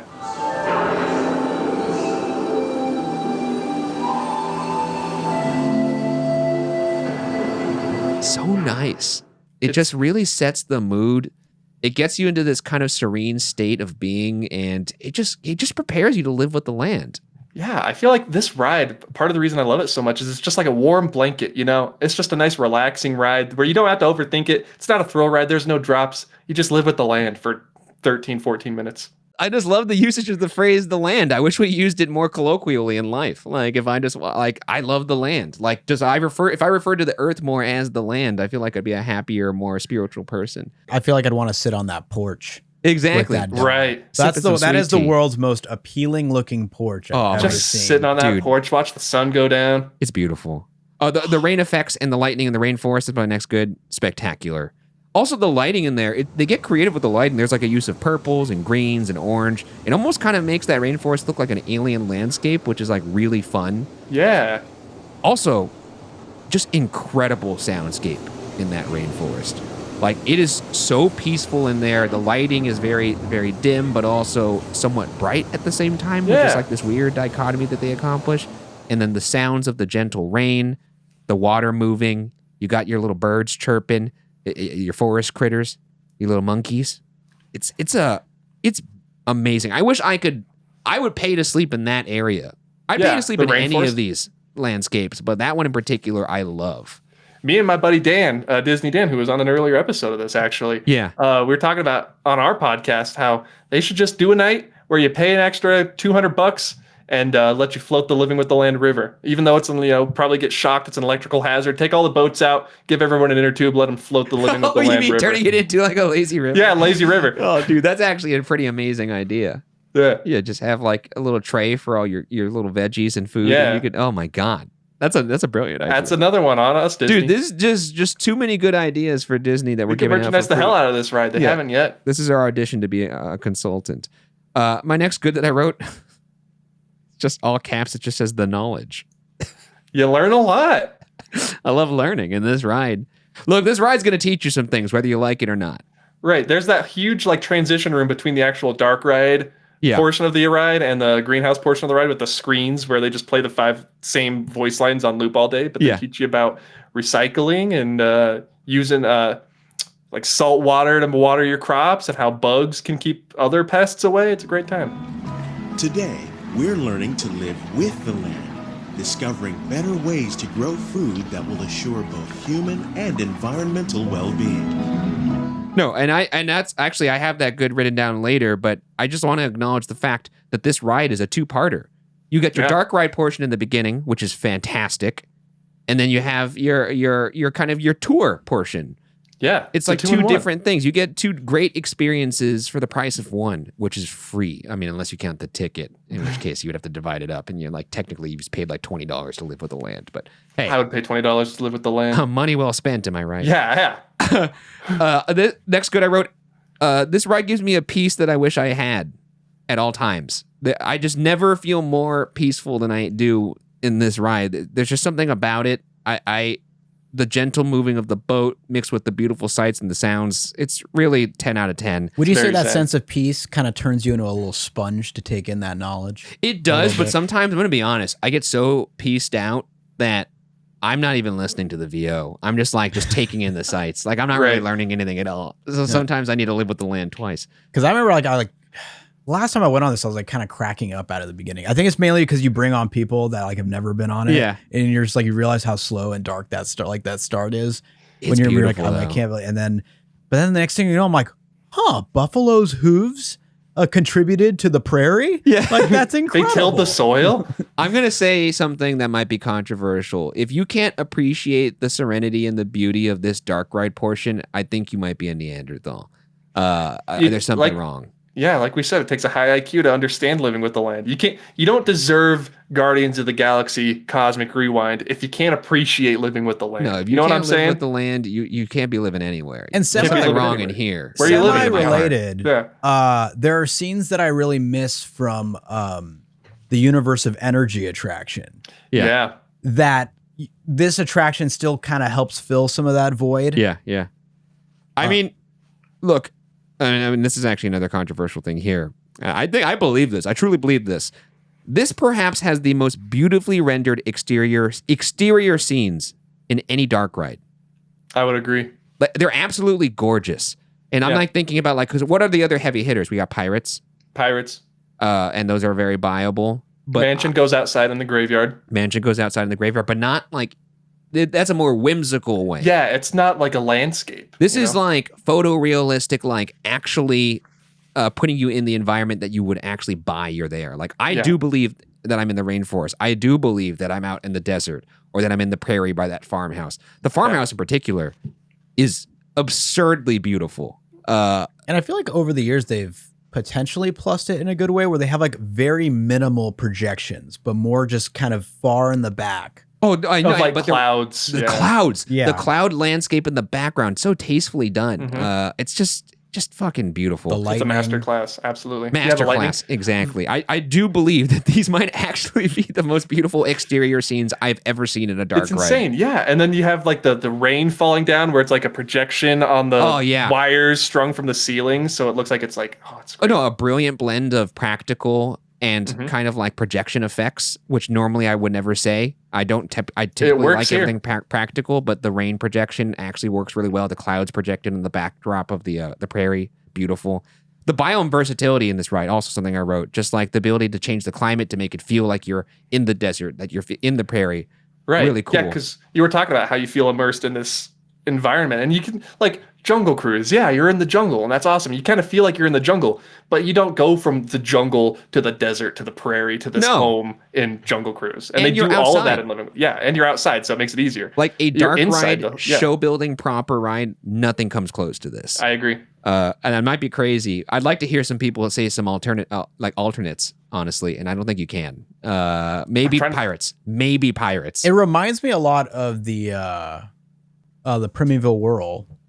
World, that's a good diorama. One. Yeah, that's true. It's not some of those as, backdrops. Those aren't 360 though. No, that's true. Radiator Springs, you go outside. I don't know if it's quite the same though, because it definitely feels like it's sort of like a plasticky sort of cartoon. It's because it's supposed to be cartoony because you're in a cartoon movie. Are you talking about actually like Route 66 when it does that at the end? You see flows and all that stuff. That's pretty. When you're like driving through, because you go back in through the building, you're driving through like across the railroad tracks and down Radiator Springs. So you're outside for that, but it definitely feels more animated than this. It feels like you're in the rainforest. You're in the prairie. I mean, and like I said, that I think the farm scene, I know I said the rainforest might be my favorite. Maybe the farm scene is my favorite. Maybe they're all my favorite. They're all so good. The farm scene is just so peaceful. You got that rooster, that funny little rooster. You know, he's cawing. You got the dog, he's barking. Mm-hmm. You got the goat. The bang. goat. Yep. It's just it's a great time. I'm looking around. I'm loving seeing all my furry friends, and like I said, this ride's got something for everyone. And then I could look upward and see people eating some chicken tenders. Yep. I mean, and also to build on that, what other ride can you see potentially Mickey or Minnie or Pluto, Chip and Dale waving down at you from the restaurant? Because they have done that before. I've seen that before. I see that every night before I go to sleep, brother. Yep. You can't get that at Close your eyes. Can't get that at the Blue Bayou. And then also, this is a good, but am I the only one that feels in the farm scene there's like an element of danger? I don't know why. There's in these scenes are so realistic that, and they're so beautifully done, and they're kind of like low lit in a way that makes me feel like something bad about to happen here. Like, I remember, this is a deep cut. There's like an old creepypasta about the Living with the Land house. Oh, really? Where they do like human sacrifices in there some reason. There's something going on. You know what it is? I think the farmhouse kind of looks like the house from Halloween. It kind of, it feels like it'd be like a horror movie house. The front door being closed also, I think, adds a little bit of ominous. Like you can't see into the house. You don't know what's going on in there. Well, this also dovetails nicely into my next good, which is the fact that I like the fact that there are scenes in this dark ride where there's not really any purpose other than to chill. Right. And that's not common in a dark ride. Usually there's some sort of action happening that's propelling the story forward, which is why, because it's so serene, it almost makes you feel like, okay, what's going to happen here? Is there going to be like... What is the action? Is the house going to catch on fire? Is it going to get struck by lightning? It's quiet. It's quiet. Too quiet indeed. Yeah, and I kind of like that because I'm a freak. That ends the end of the first portion of this ride, which is the dark ride. Then we go into the second portion, but I really... You're going to talk about that transition? I enjoyed the transition. The transition's fun. Here's why. I think it's fucking hilarious. It's psychological warfare. They set you up. They're like, let me take you through these beautiful vistas, make you very, very peaceful, make you feel good about the environment and nature. And then they show you this video package. It's like, here's how humans are destroying the environment. Of all the forces at work on the land, humans have had one of the most profound effects. The need to produce food for a growing world led to the enormous use and sometimes overuse of the land. No, but it's sugar coated to the tune of now we're learning to live with the land. No, exactly. I just think it's hilarious that they're like, oh, you like that? You like seeing the rainforest? You like seeing the prairie? Well, you're destroying it. We're killing it. Here's some video to show you. They wordsmith it quite nicely. Here's the quote. We often fail to realize the impact of our methods. In our search for more efficient ways to grow food, we often fail to realize the impact of our methods. It's right there. It is. It's wordsmith. You're right. You just got sat down by your father, and he's telling you did a bad job. I do think it's weird that there's video screens on this ride. It is kind of strange, especially in that now we're learning to live with the land. It's all videos that were shot in probably 2006 to 1997. Yeah, they're not great quality footage. Yeah. I do think there's something novel though. And normally, and everyone who listens to this podcast knows I hate screens on rides, but in this particular case, These are the type of screens where they're not trying to hide the fact that it's a screen. It's like literally like, we are going to show you some footage right now. Yeah, it's not for immersion. It's for education. And you're in a boat while watching screens, which is very novel to me. So I actually am pro screens in this Is there ride. any other Disney attraction where you're in a boat, in water, watching a screen that's supposed to be a screen, like you're supposed to be watching a movie? No. And There that's can't the be. best thing about it. Yeah. Because I love movies and I love boats. You put them together. And you put those two together. Brother, I'm going to be wet on that boat for a variety of reasons. And the There's no transition, drops. it is a nice transition, whether or not you completely are on board with it or agree with it. Where Exactly. It's basically saying, okay, like nature took us up to this point, and now we're going to use technology to take it the rest of the way. That dovetails right into what I'm about to say. It does then explain that we're trying to be better, as we all are in the video. And unlike other places where it's like, oh, here's some things we could do to help the land. Then they say, here's how we're going to do it. And now we're going to fucking show you. We're doing it right now. We're doing Let's see. right now. And it starts right now. And it starts right now. And they walk the walk. And that brings us to the hilariously non-themed tunnel that you go through. It's just like an industrial tunnel. You can see on the right-hand side, I will look at it every time I ride this ride, there's an old ride operator stand with like a microphone and a computer console. I don't think I've ever seen it turned on. I don't think it's turned on since 1984, but it's just sitting there collecting dust. I mean, it's an industrial tunnel. It's so crazy. weird. This ride, that's why I was surprised. You're like, this is a pleasant ride at night. This feels like it would be like BioShock. Like this place has been abandoned. That mic stand has clearly not been dusted for 20 years.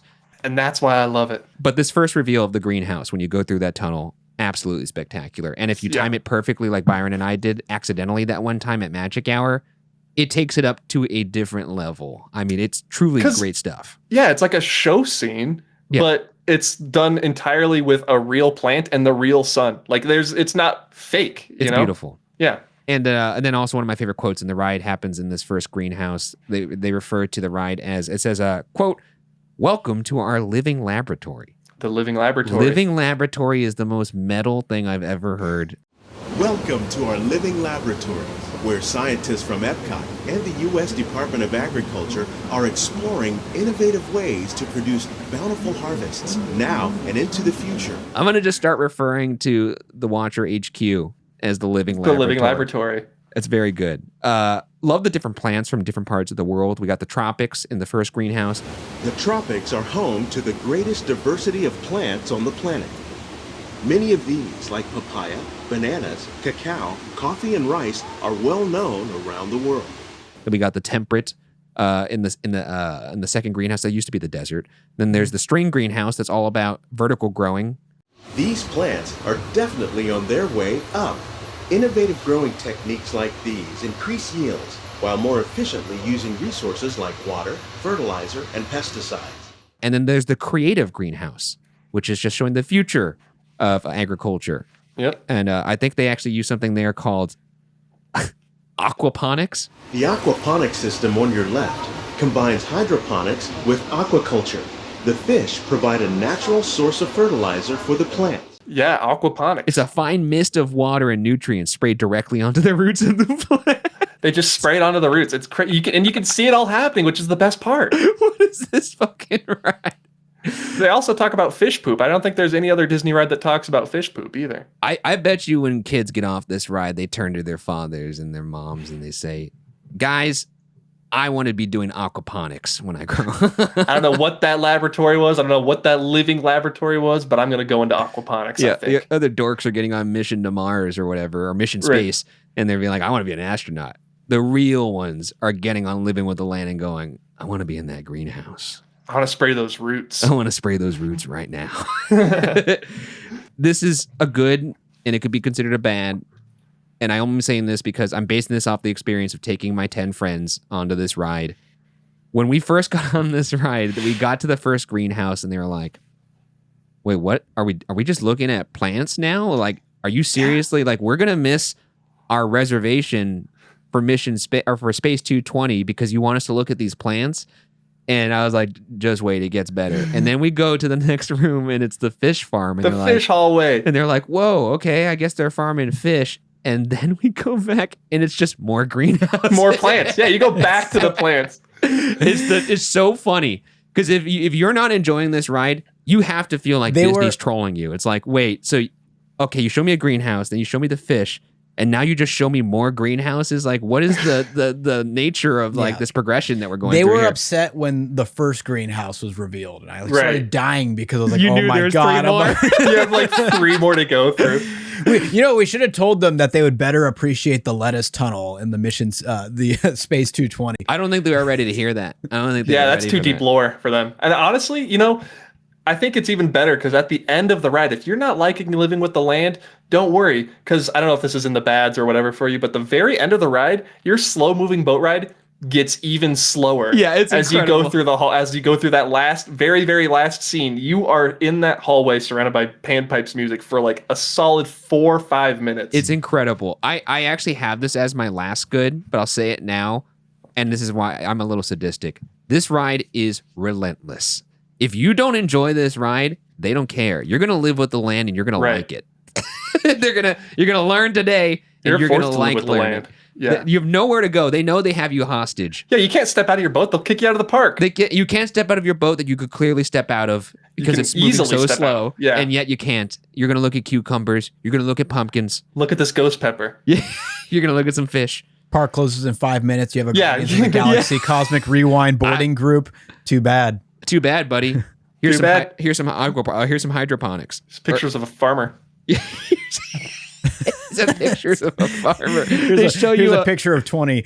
Yeah. They show you that PowerPoint presentation at the end of the ride that looks like it was made in Microsoft. Yeah, like an MS Word presentation. It's an entire room dedicated to it. It's incredible. And then it's just, the windpipes are brought back. They start intensifying the percussion. Oh, dude, it's a bump. Yeah, the drum kit comes in. Are at the end of that tunnel. I'm glad they slowed it down. They should bring it to a stop, like a full stop. Full stop.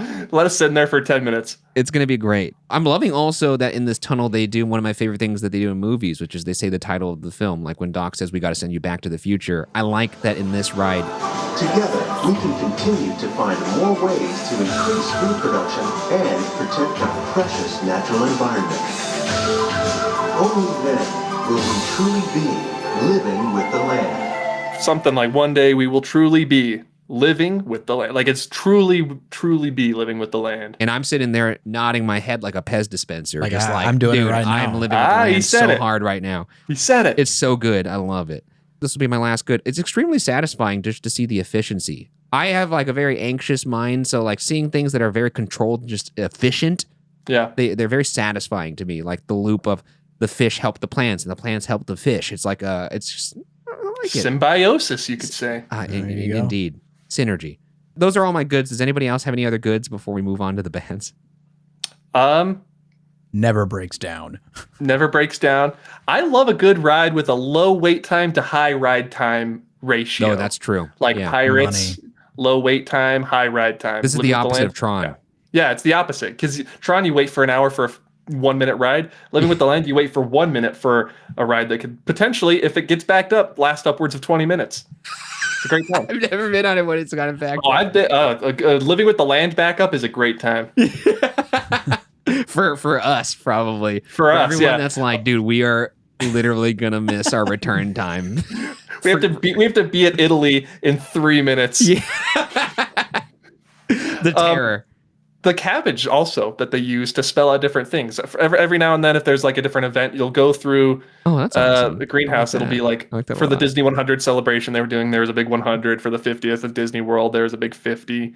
Mickey heads in there. I think that's cool. They decorate it like the front of like the train station at Main Street, how they have like that Mickey face that can change up with flowers from time to time. They do it with lettuce and Living with the Land. Oh, that's fun. That's lovely. See, that's just nice little touches that you don't get. Do they actually ever advertise that this ride is about 14 minutes long? Because I feel like it's kind of hilarious that the ride is usually 5 minutes and they don't average. Because most people are like, "Oh, I'll get on this. It's 5 minutes. I have some time to kill before my reservation," and then they don't realize that they're just gonna blow right through it because they're in this 20-minute boat ride. I think they just say it's a slow-moving boat ride. I don't think they tell you that it takes 15 minutes to get through. Trap them. No, trap them. It is a legitimate source of peace in otherwise a very chaotic pavilion. It's a great way to unwind. Yeah. Well, let's move to the bads. I got a couple here written down here. I'm just gonna say it. This queue is Cheeks. It's no good. It's a bad cue. I know The children's quotes on the wall. the children's quotes, the murals, they're kind of fun, but it's just switchbacks. Look, that's a nitpick. What are you going to do? It's already in a pavilion that looks awful. And It speaking of feels- which, yeah. the pavilion. That's another bad. I know I'm not here to talk about the pavilion, but this pavilion gives me big abandoned mall vibes. Abandoned mall. I said like elementary school cafeteria at the beginning, but yeah, abandoned mall is very much, and let's be honest, that's what classic Epcot was. It is a big Yeah. abandoned mall. That's true. What like world-class theme park in one of their, like, I guess we want to call it like larger show buildings that house all these like attractions and restaurants. What world-class theme park would actually have just boilerplate escalators? Right. Like It's we're just at like a mall. Westfield. Yeah. I don't know. I find it charming. It's I hilarious. think it's part of the charm for me for sure. The carpet is horrendous. It hurts my eyes. My bone to pick with the pavilion was with how like awful the crowd flow is. Yeah, because because- you just have those escalators and you have to go down to the bottom floor to really do any of the yeah. the real deal stuff, and it's bottlenecked like crazy. I actually took a picture last time I was there of my feet on the carpet just so people could get the look of like, here's your POV of what you're looking at when you're walking through the land pavilion. POV standing on the land carpet. They used to have a big fountain down there on the first floor of the land pavilion. I don't It was remember that. I don't think I was Yeah. there for that. Yeah. It was after Kraft. When Nestle came in after Kraft, they got rid of the fountain, but it was really cool. My last two bads here. Seeing the fish kind of makes me sad. What about the shrimp? Did the shrimp make you sad? No one's talked I about don't the care. shrimp I this don't whole care video. about the shrimp. They could all Okay. die. The fish make me sad though. It's like, ah, damn, not a lot of room in there. I mean, I know I'm going to eat them pretty soon, but just makes me. I mean, I'm Yeah. How do the fish feel? I'm a hypocrite. And then the last one I have is, this might be a hot take. I think "Listen to the Land" might be a better title.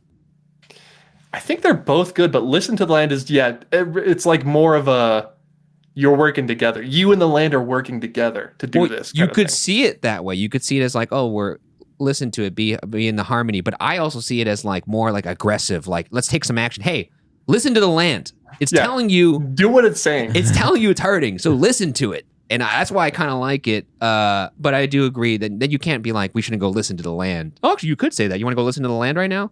Not as Let's go fun. listen to it. Yeah. I think it's Let's go- I think it's pretty good. I feel like you use living with more. Yeah, you want to go listen Well, to the yeah, land. because like you say the full attraction name, right? If you go, let's go listen to the land. But if you're going, let's go live with the land, it's not the full attraction name. That's true. No, you're right. You're right. See, that's why I'm saying, like, I actually put question mark after this. Listen might be better, but that's just because I think it's funny to be like, listen Yeah. to the land.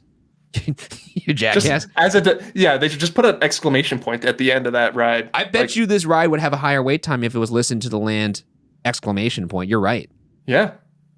That immediately bumped the average standby wait time up at least another 5 minutes. Another free idea, Disney. What are we doing here? We're just handing them out. We should Anyways, start charging. that does it for my bads. Anybody else have any bads? Do you have any bads down? I cannot. I'm scraping my brain right now. I cannot think of a single part of this attraction that I dislike. You got nothing, buddy? I mean, I think the ending is kind of rough, honestly. The slow ending with the Look, Microsoft I presentation. appreciate it to a certain extent, but the thing is, it gets me so fucking sleepy.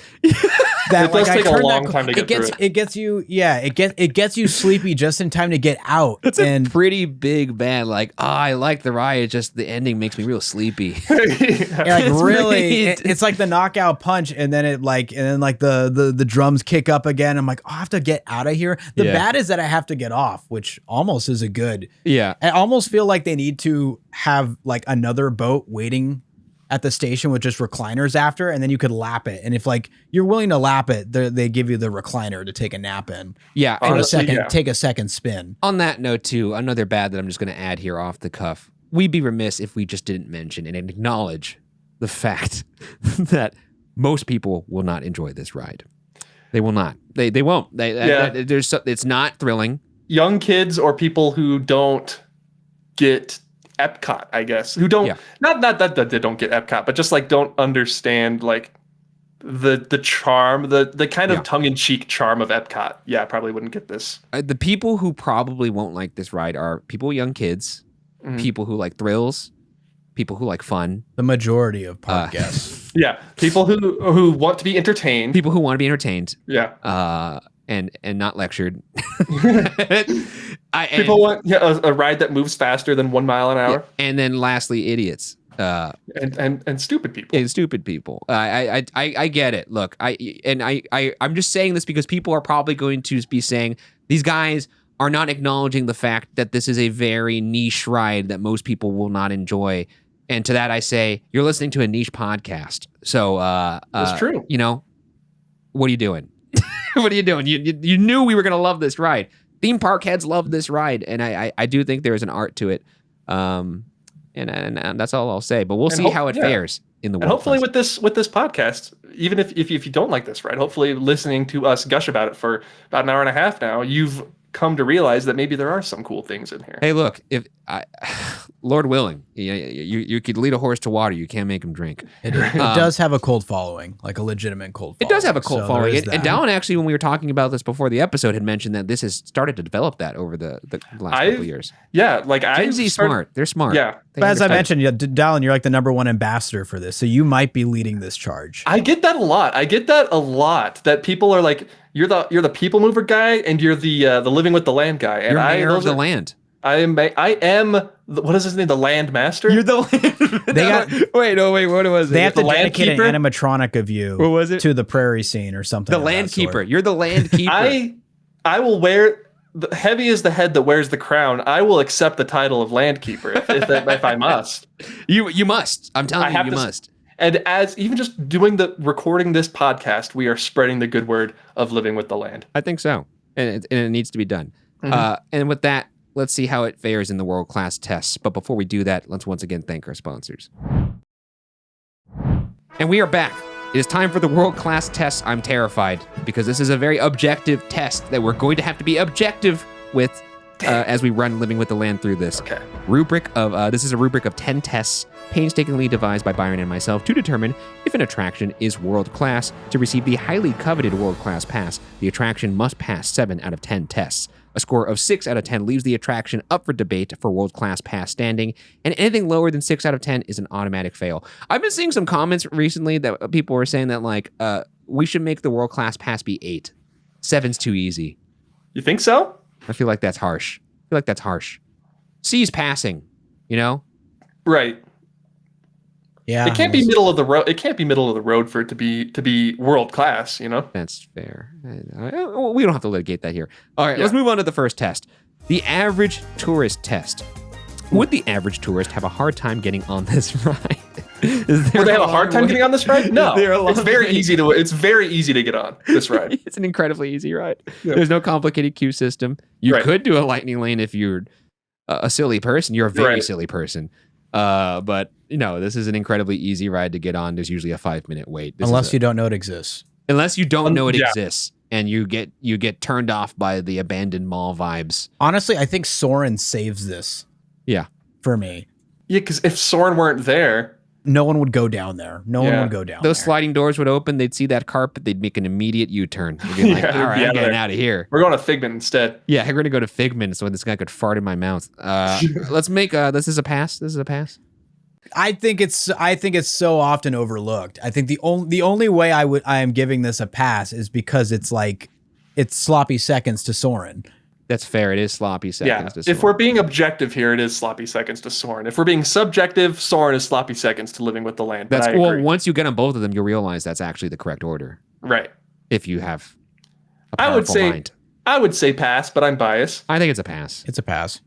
All right, 1 for 1. Test number 2. The Leslie Stahl test. Would you be willing to wait 60 minutes for this attraction if you've already been on it at least once? Or if everything in the park was 60 minutes, would you wait for this one?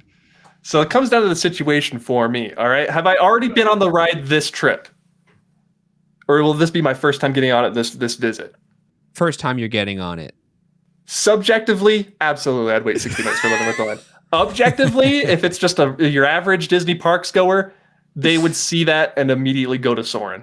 I would say no for I'm having a hard time here because if we're putting into like a anecdotal scenario, let's say like I have pushed this off for some reason to the last minute and I have to leave for a flight and it's 60 minutes and I know if I don't do it, I'm not going to get on this ride, this trip, which, you know, I don't go to Disney World often.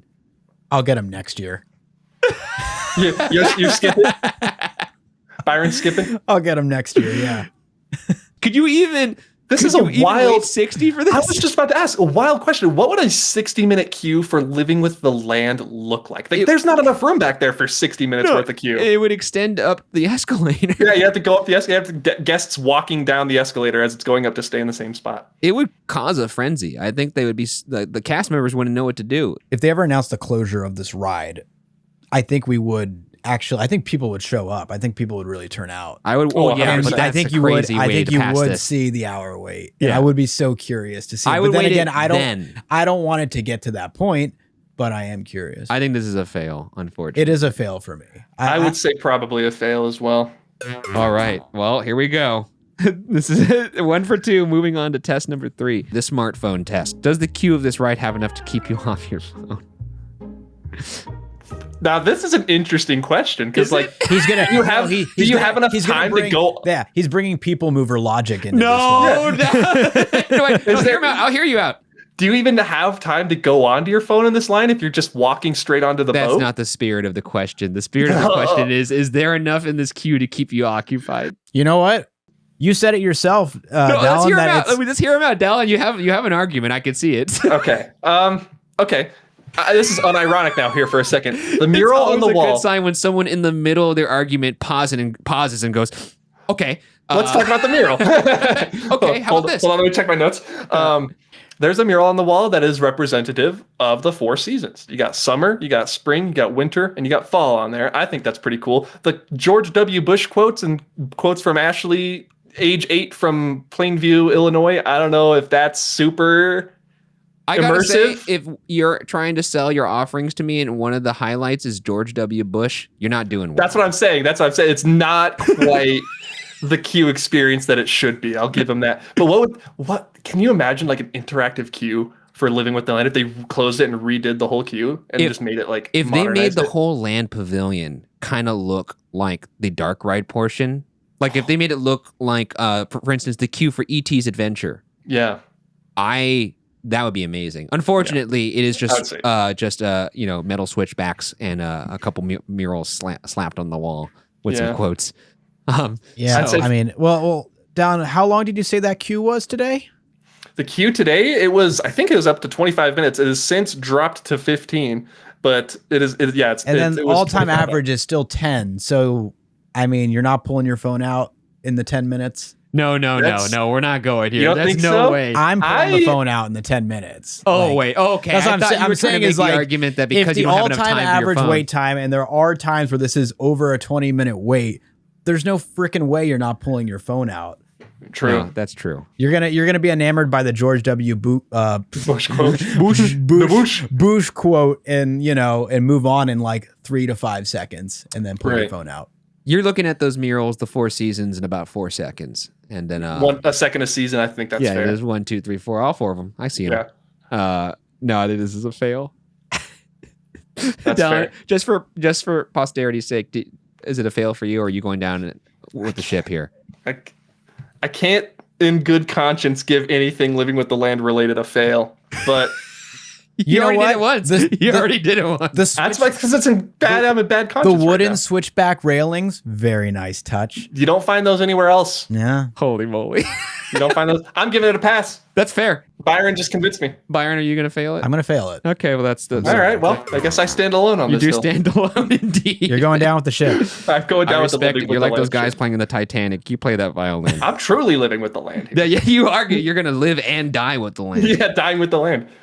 This is the fourth test, the Tony Stark test. Oh my God. How innovative is this attraction? Does it push theme Okay. park tech forward? Unironically, I will give this one a pass. Because what other Disney attraction has a bioengineering lab in it? They do produce food Dropping the that mic. goes around the And resort. they do have state-of-the-art agricultural techniques that they're developing here. There's actually like, They made the world's largest melon. There's Or le- or is literal- there You're You're lemon? the world's Lemon. largest lemon. Yeah. unofficially, it should be official. It's not in the book. We but should campaign for that. We should definitely start a petition. get that lemon in the book. Get it in the book. There's actual scientists who work on this ride, actual Tony Starks. And then there's also, I will say, the biomes, like the being able to influence the environments of these scenes, pretty impressive. But what I'm actually going to make the argument for here is I truly I don't know if this applies here, maybe, but I do believe these are the most convincing, beautiful exterior scenes on an indoor dark ride I've ever seen. And I think that the fact that this was made in 82 is pretty spectacular. But then again, you could say they kind of were drifting off of the learnings they had for Pirates. So I would say pass, because even like with the Western River Expedition, the Buffalo animatronics, those were that eventually became Pirates. So it's definitely like a direct line you can draw between this ride and Pirates. But I think here's the crazy part, though. All the tech that comes with like the vegetation and the agriculture, it is state of the art. It's pushing the world forward, but is it pushing theme park tech forward? That is a good question. I think other parks need to look toward Living with the Land for inspiration, honestly. I don't think they do. I think they should, though. It hasn't. I think they need to look at that 10-minute average wait time and be like, I'm good. It hasn't pushed theme park tech forward yet. But to a certain extent, it does prove that you could have like a functioning, like a legitimate operation while also being. I just heard Don under his breath go, all right, dude. I don't think they're looking at the 10-minute wait time thinking they need to do the same thing. I was like, dang. I don't think so. I think they're like, hey, that's a true south for me. I'm not going to go that direction. I mean, they might be taking farming forward. I don't know if they're taking theme park Is that tech okay? forward. Yeah, it's not taking theme park tech forward. It is taking the world forward. Is that more important? I don't know. I've never had this kind of quandary on this test before because this right gets you thinking. It is very innovative. I'm giving it a pass. It's extremely innovative. I just don't know if it's taking theme park tech forward. Okay, it could be taking theme park tech forward in the sense of like what an edutainment offering could be. I could already hear people being like, "You guys are trying so hard to shoehorn this shit." It's world class. It's world class. It's gotta be world class. This is Living with the Land we're talking about. Oh my god! Give it a fail. I'll just close my eyes while you do it. Byron, what are you gonna do? It is innovative. This is what's pissing me off. Yeah, no, there really is no ride in the world that is like this. And it features the tech that this ride has. It just doesn't have anything. They would never be repurposed in another ride. That's where it's like tough. I think this is a legitimately tough one. And if we're going to just go, if it's like, I think a tie. I'm going to give it a pass. Matt, you've heard all these arguments, right? Yeah, no, I'm listening. I'm always checking to see how you all are messing up your own criteria. Do you think this is a pass? It sounded like at the time it did do new things. And if some of those things were used again, were they used again on Pirates or was Pirates first? Pirates is first. Pirates is first, yeah. The only things that are new are like it's like literally moving agriculture forward, but it's not helping. But the question is theme park tech. That's correct. It's not, does it make big lemons? So I think if that were the question, it'd be passing with flying colors. He's correct. I just looked at the test again. I'm trying to think. Does this result in big lemons? I mean, even if it wasn't agricultural, are there any other rides out there that could have been inspired by doing this like mashup of like themed attraction and like actual practical working operation? Look, guys, I'm failing it. I want to play devil's advocate here for a second. Did Space 220 push theme park entertainment forward as like a dining experience, do you think?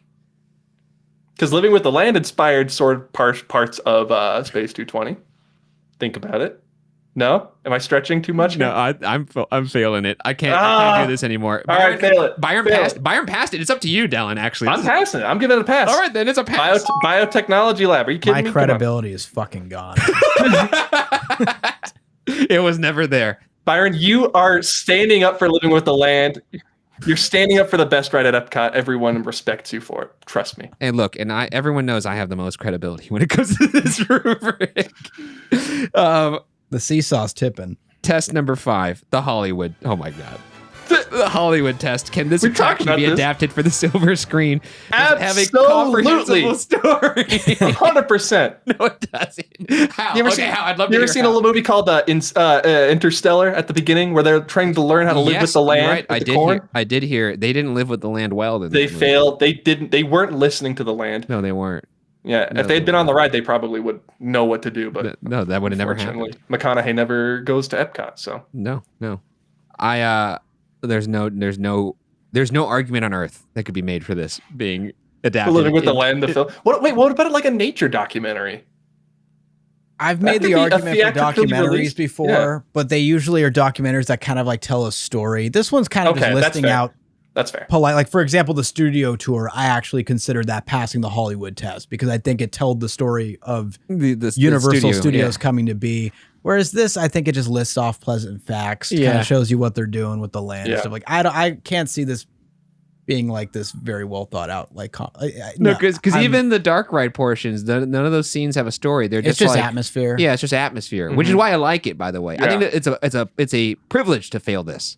The fact I usually only like rides. It's your honor. I only usually like rides that have a story, and the fact that this one has no discernible story, and I love it. I think that's. It's taking you places that you could like just drive to in the middle of the country. Yeah. Fair. It's a fail. I'll pass it. Nice. I'll get a pass. 2 for 5. But by Dallin's score, actually 4 for 5 because you failed the Leslie Stahl test. Anyway, moving on to test number 6, the Simpson test. How likely is this? Oh, this is going to hurt. The Simpson test. How likely is this to be replaced with something new? Well, I always am thinking to myself, even until just before today, I'm always worried that they're going to announce something new coming to Living with the Land. And I'm always worried about it. But over the course of this podcast, us talking about it, how ingrained it is in like the food service of Epcot and even just the wider Disney parks, because like the flowers you get in your cups at Trader Sam's are grown on Living with the Land. I feel like they would maybe be. Are they making money off of this ride by selling food? They have to be. I mean, the thing is, how much food are they really producing though? Is it just like 5,000 pounds of fish, 32,000 tomatoes off one tree, and then you get that Disney upcharge? I might agree here because even if they wanted to replace this, they wouldn't get rid of the greenhouses. They would just keep those functional, and then they would only replace the show building portion that has the dark ride in it. What are you going to put in there? I think the cost of getting rid of it might be a lot more than building something new. I truly don't think they'll ever replace this just because it's like when we talked about Mr. Toad. They can't replace it because it's impossible to. It's got its roots in the park, literally. Yeah. So it would be quite the endeavor. It already has what many people consider to be an e-ticket attraction down there as well. So it doesn't really need to carry all the weight. It's a D ticket. For me. For Dallin. And when I get on it, it's a me ticket. Yeah, sure. I mean, it's a pass for me. It's just, I feel like they would have done it by now. Also, I could see them doing something maybe really goofy, like slapping Moana on this, or throw an IP in there for no reason. Yeah, I could see them doing that, but they're still not getting rid of it. So I don't think they're going to get rid of this. I actually think this is a legit pass. I think, like full chest pass here, honestly. Yeah. Yes, I could say this with my chest. For sure. Yeah, absolutely. That's a pass. 3 for 6. Moving on to test number 7. The signature moment test. Can the ride hold its own without its signature moment? Is it a one-trick pony? It is not. I would say no. Yeah, absolutely. It's not because what is the signature moment to you, Ryan? To me, it is probably exiting the greenhouse or exiting that tunnel into the greenhouse. Exiting that tunnel into the greenhouse might be it, but also, honestly, the storm at the beginning of the ride is really good. Or the farmhouse. I think the fact that it is like a dichotomous ride where there actually is 2 parts to it that legitimately feel independent, but also linked because of that one little membrane of the video screens. I actually do think that this is a pretty versatile and varied ride. Like, what other rides are you going to be like, I got on a dark ride, but then I also got a tour of a working state-of-the-art greenhouse? Yeah. Byron? I think that's a legitimate argument. Don't give me that little smile. No, you just passed the Tony Stark test. So I don't want to see it. No, I mean, I agree with you. I think if you take out like one of its 10 greenhouses, like you still have plenty of greenhouses. You take out the final Microsoft presentation scene. You still got the greenhouses. I think you're still honestly. I think you're totally fine. Yeah, I give it a pass. Nice. Pass. Nice. All right, we're coming back. 4 for 7. We'll determine the fate of this ride after we once again take a moment to thank our sponsors. And we are back. Thank you for sponsoring the show. Let's move on to the last 3 tests. This has 4 out of 7. We're moving into test number 8, the premature detraculation test. Does this ride finish too soon? Oh boy, it does not. I would Absolutely not. It does not. I think it's a very, very satisfying ride. Most people are howling to get off. Finish too soon? Absolutely not. No, for sure. I think it's a perfect amount. I honestly could go maybe for a little bit more, but that's just I because could I'm a do freak. another 3-4 minutes. Yeah, absolutely. I guess that would be it finishing too soon, but I don't mean that in a bad way. I just like I'm satisfied though. Yeah. It's like a good film where you're like, oh damn, I could have watched more, but I like how it ended. It's That's a how I bare feel. minimum of 14 minutes. Yeah, it's and like you said, one of the best line to ride ratios in the entire resort. It's a slow burn. You're getting your money's worth. You're on getting that your ride. money's worth. For what it's trying to do, it's a very appropriate length. I think so. Pass. A length that you're not going to get in any more like rides today, I swear. Pass No. for me. Yeah, it's a pass.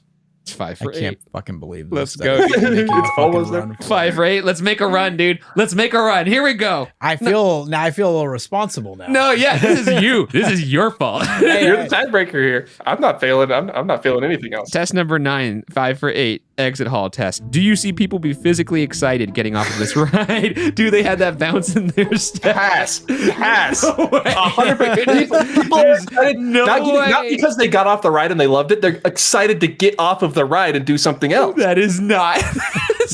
That is not the spirit of the test, Dallin. You know it. Texting all their friends, hey, you got to come check this out. Yeah, Living dude. with the land. Dude, you guys ever lived with the land before? You ever gotta do it. listen to the land? Look, I am jazzed when I get off of this. I'm going to be honest. If this was a personal Ryan test, I got off this ride for the first time with my wife, and she was like, that might be one of my favorite rides I've been on in this resort. Yeah. It's so good. And I feel very relaxed and peaceful, but I will say People most people watching. are stoked to get off. And that's Yeah. people that are like, I need to get on this ride to get out of the sun and get some AC on me. They're like, get me back out into the sun. Yeah, I want to go back outside. It's a fail. It's a fail. Definitely It's a pass for me. Oh, that's fine. That's a That's okay. 5 for 9. Oh, we still have a chance to get it into debate land. Okay. Test number 10, the final test. The fine wine test. Oh, God. Has this ride aged well? Has your opinion of the attraction appreciated or depreciated since you first experienced it? Or if it's a new ride, do you believe it will age well? This is a say it with your chest pass for me for sure. Absolutely. The more you ride this ride, the more you get it. No, and that's we said that throughout the podcast. So we're not Yeah. even being biased here. The first time I got on this, I didn't really understand it. Every time, every subsequent ride after, I've appreciated it more and more to the point where like I do think this ride is a masterpiece. It's symbolic of what this ride's about. Planting the seeds and watching it grow and grow and It's grow. a beautiful ride, and I think It's so meta, It's but a you're beautiful so right. ride, and I treasure it deeply. Yeah. And so should everybody else. Probably, oh my gosh, it is maybe one of the strongest passes I agree. we've given Yeah. for a ride on this show. That's 6 for 10, and you know what that means, Byron. Kill me. This is now in debate land. We could debate this in the world class pass standing. That means each one of us will be able to say their piece and then give their vote, and we'll have to just majority rules here. I'm going to start. Let me go last. Let me go last. There is a piece in my heart that is very happy for this. How about this? Here's how we're going to do this. non-living. Well, I guess actually technically is a living, breathing attraction. Here's what we're going to do. Dallin, you're going to go first because we already know what you're going to do. Okay. And then after that, Byron and I will play rock, paper, scissors for who has to go last because it's going to fall on that person. All right. That's fair. All right. I think that's the fairest way to do this. All right, Dallin, your floor is yours. I want to gather my thoughts here. All right. Boat rides are one of the best people moving attractions aside from a people mover you could get on at the Disney parks. High capacity, you get the water smell, and it's slow moving. Yes. Yeah, you can put a drop in there if you want to, but Living with the Land doesn't have any drops. No. Wait time to ride time variance. You wait in line for maybe 3 minutes, you get a 14-minute ride. Yeah. You start the ride, you are lulled into the sense of calm. You go through a dark tunnel, you get the air conditioning. You go through these scenes, these dark ride scenes that are, as Ryan was saying earlier, world-class outdoor dark ride scenes. You don't see these anywhere else in any theme parks. It's meant to be realistic. You're meant to be brought into these worlds. And you can also, if you're a Disney fan, there's things to look for. Hidden Mickeys, animatronics from other rides.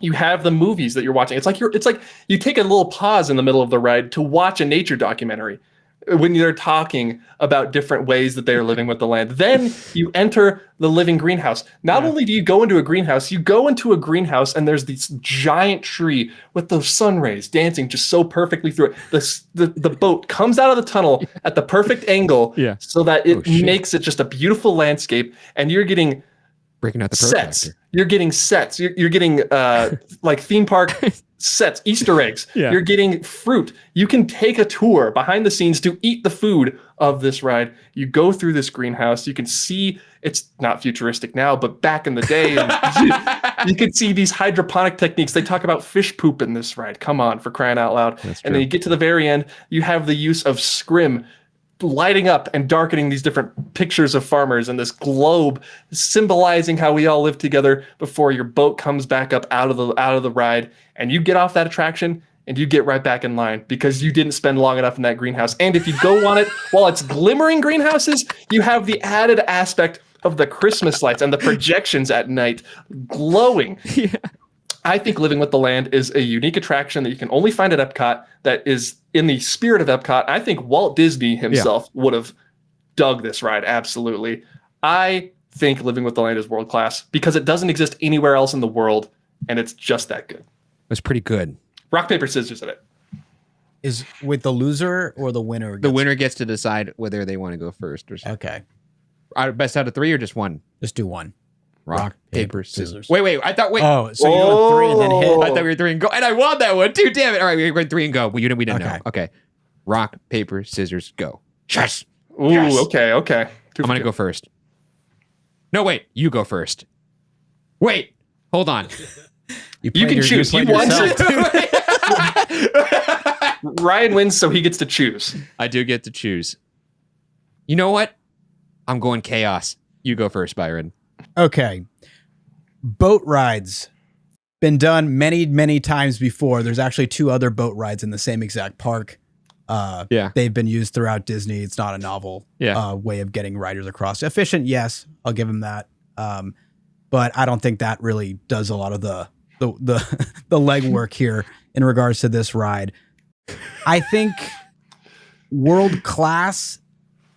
I think to appreciate this ride, you have to really go down the rabbit hole. You really have to give it time and dedication. You got to water it.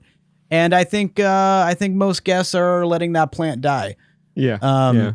And if I'm going to be objective here, I don't think the majority of guests are going to find this world class, or they're never going to be willing to give it the time and the proper love, unfortunately, to consider it world class. So in that regard, I think the high regard that we share for this ride is going to be, valuable in the sense that, it's got a cult following. I think it does bring value to people's days. It does get people out of the sun. Yeah. But it is not what's drawing people to the land. I mean, they even mention the land featuring Soren. They do not say the land featuring Living with the Land. Well, that would look stupid. They should, though. They should. They even have to indicate that the land, Living with the Land, is a boat ride. Try and draw some attention to it. Yeah. So I mean, I don't know what else to say. It's not a world-class attraction. Yeah, that really backfired because I actually thought you were going to just pass it and then it would be an ezy way to end the episode. Look, I love this ride. I do love this ride. The pressure is on now, right? I played myself. I can't in good faith say, like, I mean, look, we went on a boat with, 8 other guys. They're all idiots. They don't understand. Guys. The thing is, look, I get it. We're in the cool club. Like, we appreciate this ride. We love this ride. I think legitimately, if you don't understand this ride, I don't know what to tell you. Like, I don't get it. Like, it's like, I get that it's not thrilling. It's not a roller coaster. Okay, you're failing it then. I'm failing it. Let me just work through it. I don't even know what I'm going to say right now. I'm just going to work through it. I get that you wouldn't like this ride because it's not thrilling. There's no drops. Sure. It's maybe long. It's probably not what you expected. But the average person probably doesn't want to learn. But fuck it. But the thing is, you should want to, and you should be able to appreciate this ride. I get that the average person is not going to think this is a world-class attraction, but the fact of the matter is, I do believe it's a world-class attraction, and here's why. First off, like I said, there's no other ride in the world that has a dark ride portion and then a tour portion mixed together like this. It's just not been done. It's not been done before. No ride is going to make you go through beautifully rendered exterior scenes that I do believe are world-class in their presentation. I don't think there's any scenes that are better than it. And there's no other ride that's going to take you through a world-class facility, a scientific facility. I think those two things combined with the fact that it is in the spirit of EPCOT at its heart, and it's unique. I do believe this is a world-class attraction. I think I'm gonna have to. And I get that there might be some people that are saying that normal people would not think that. Only weirdo theme park heads would say that. That's fine. I truly believe in this particular case, that's their loss. Like, I get, like, even, like, past episodes where there's sometimes we shoehorn things in and it's like, well, the normal person wouldn't think that's a world-class attraction. That's fair. But in this particular case, because, like, there is so much value being presented here in terms of what's being offered, in terms of knowledge, I do think it would be in the best interest for this to be considered a world-class attraction just for humanity. You know what I'm saying? Yeah. For posterity. For posterity. Byron. I think it's very wishful thinking, and I Is that not why we go to Disney at the end of the day? I wish more people would see it that way. But then again, you know what? To your guys' credit, I mean, how often is the Academy Award Best Picture winner a film that, 98% of people have never seen before? Yeah. It's never like the big box office smash hit. And, so if you find a lot of value in this attraction, it is very unique. I think you guys put up, these great points. And I think you got me 2 to 3, and you could pass it as being a world-class attraction. Yeah, I know you can. You just explained the rules of the game. You're just making me try and rethink it. The thing is, you put us in this situation by passing it for that Tony Stark. I want you to know that. And now you're getting it over the line. Yeah, I am getting it over the line. And I'm going to pass it. And you know what? I'll take the heat. I think I will stand by this. I think there's no right that is if like people this. start attacking you, Ryan, send them my way. I'll make a 4-hour living with the land video. There's no ride like this. There isn't. There just isn't. I challenge anybody to find me one ride that has these elements. Can't do it. You can't do it. The music? We didn't even talk about the music. Come on. The music's fantastic too. It's some incredible windpipe. Anyways, that does it for this episode. You heard it here first, folks. Living with the Land, a world-class attraction. Congratulations Absolutely. to Living with the Land. Passes by technicality at 6 out of 10. Dallin, you came in here, you fought very honorably. I think that's a fair assessment. And you helped make it happen. It debated its way into world-class contention. I think that's the way it would have to. If I'm not here to make a case for Living with the Land, then I'm not here. I'm here for no reason at all. That's right. Yeah. You're not here for yourself if you don't do that. No, this isn't for me. This isn't for you. This is for Living with the Land. I'm doing this for the good of the ride. That's fair. Well, thank you for coming on again, Down. You're always Thanks amazing for having on me. this podcast. Would love to have Absolutely. you again eventually, obviously. Do you have anything to plug? YouTube channel, Offhand Disney. Check me out. I do news, history, secrets, Twitter, Instagram, TikTok, Offhand Disney, and all those places. Makes me really easy to find, but that's about it. Honestly, just check out his content. He was one of the first theme park content creators that I actually ever followed, and I've stuck with him for since the beginning. So he makes great stuff. Go check it Thankful out. for you. And then also, your socials are as well. They're at Offhand Disney. Yep, just Offhand Disney. Pretty simple. And then for myself, at Ryan S. Bergara on Twitter, and then at Ryan Bergara everywhere else. Byron's at Byron A. Marin. And you can follow the pod at FYA Pod over on Instagram. And I believe we're also about to fire up the TikTok as well. The Nice. TikTok. Which made me sound 80,000 years Fire old. up the TikTok. Drop the TikTok. Drop the it's cleaner. Anyways, thank you guys for listening to this podcast. Make sure you like and subscribe if you're watching on youtube.com/watcherpodcast. And if you're listening, subscribe and rate the podcast 5 stars. 5 stars. 5 stars, because it really does help the show out. And see you guys next time. Living with the Land, world class. World class. Best ride.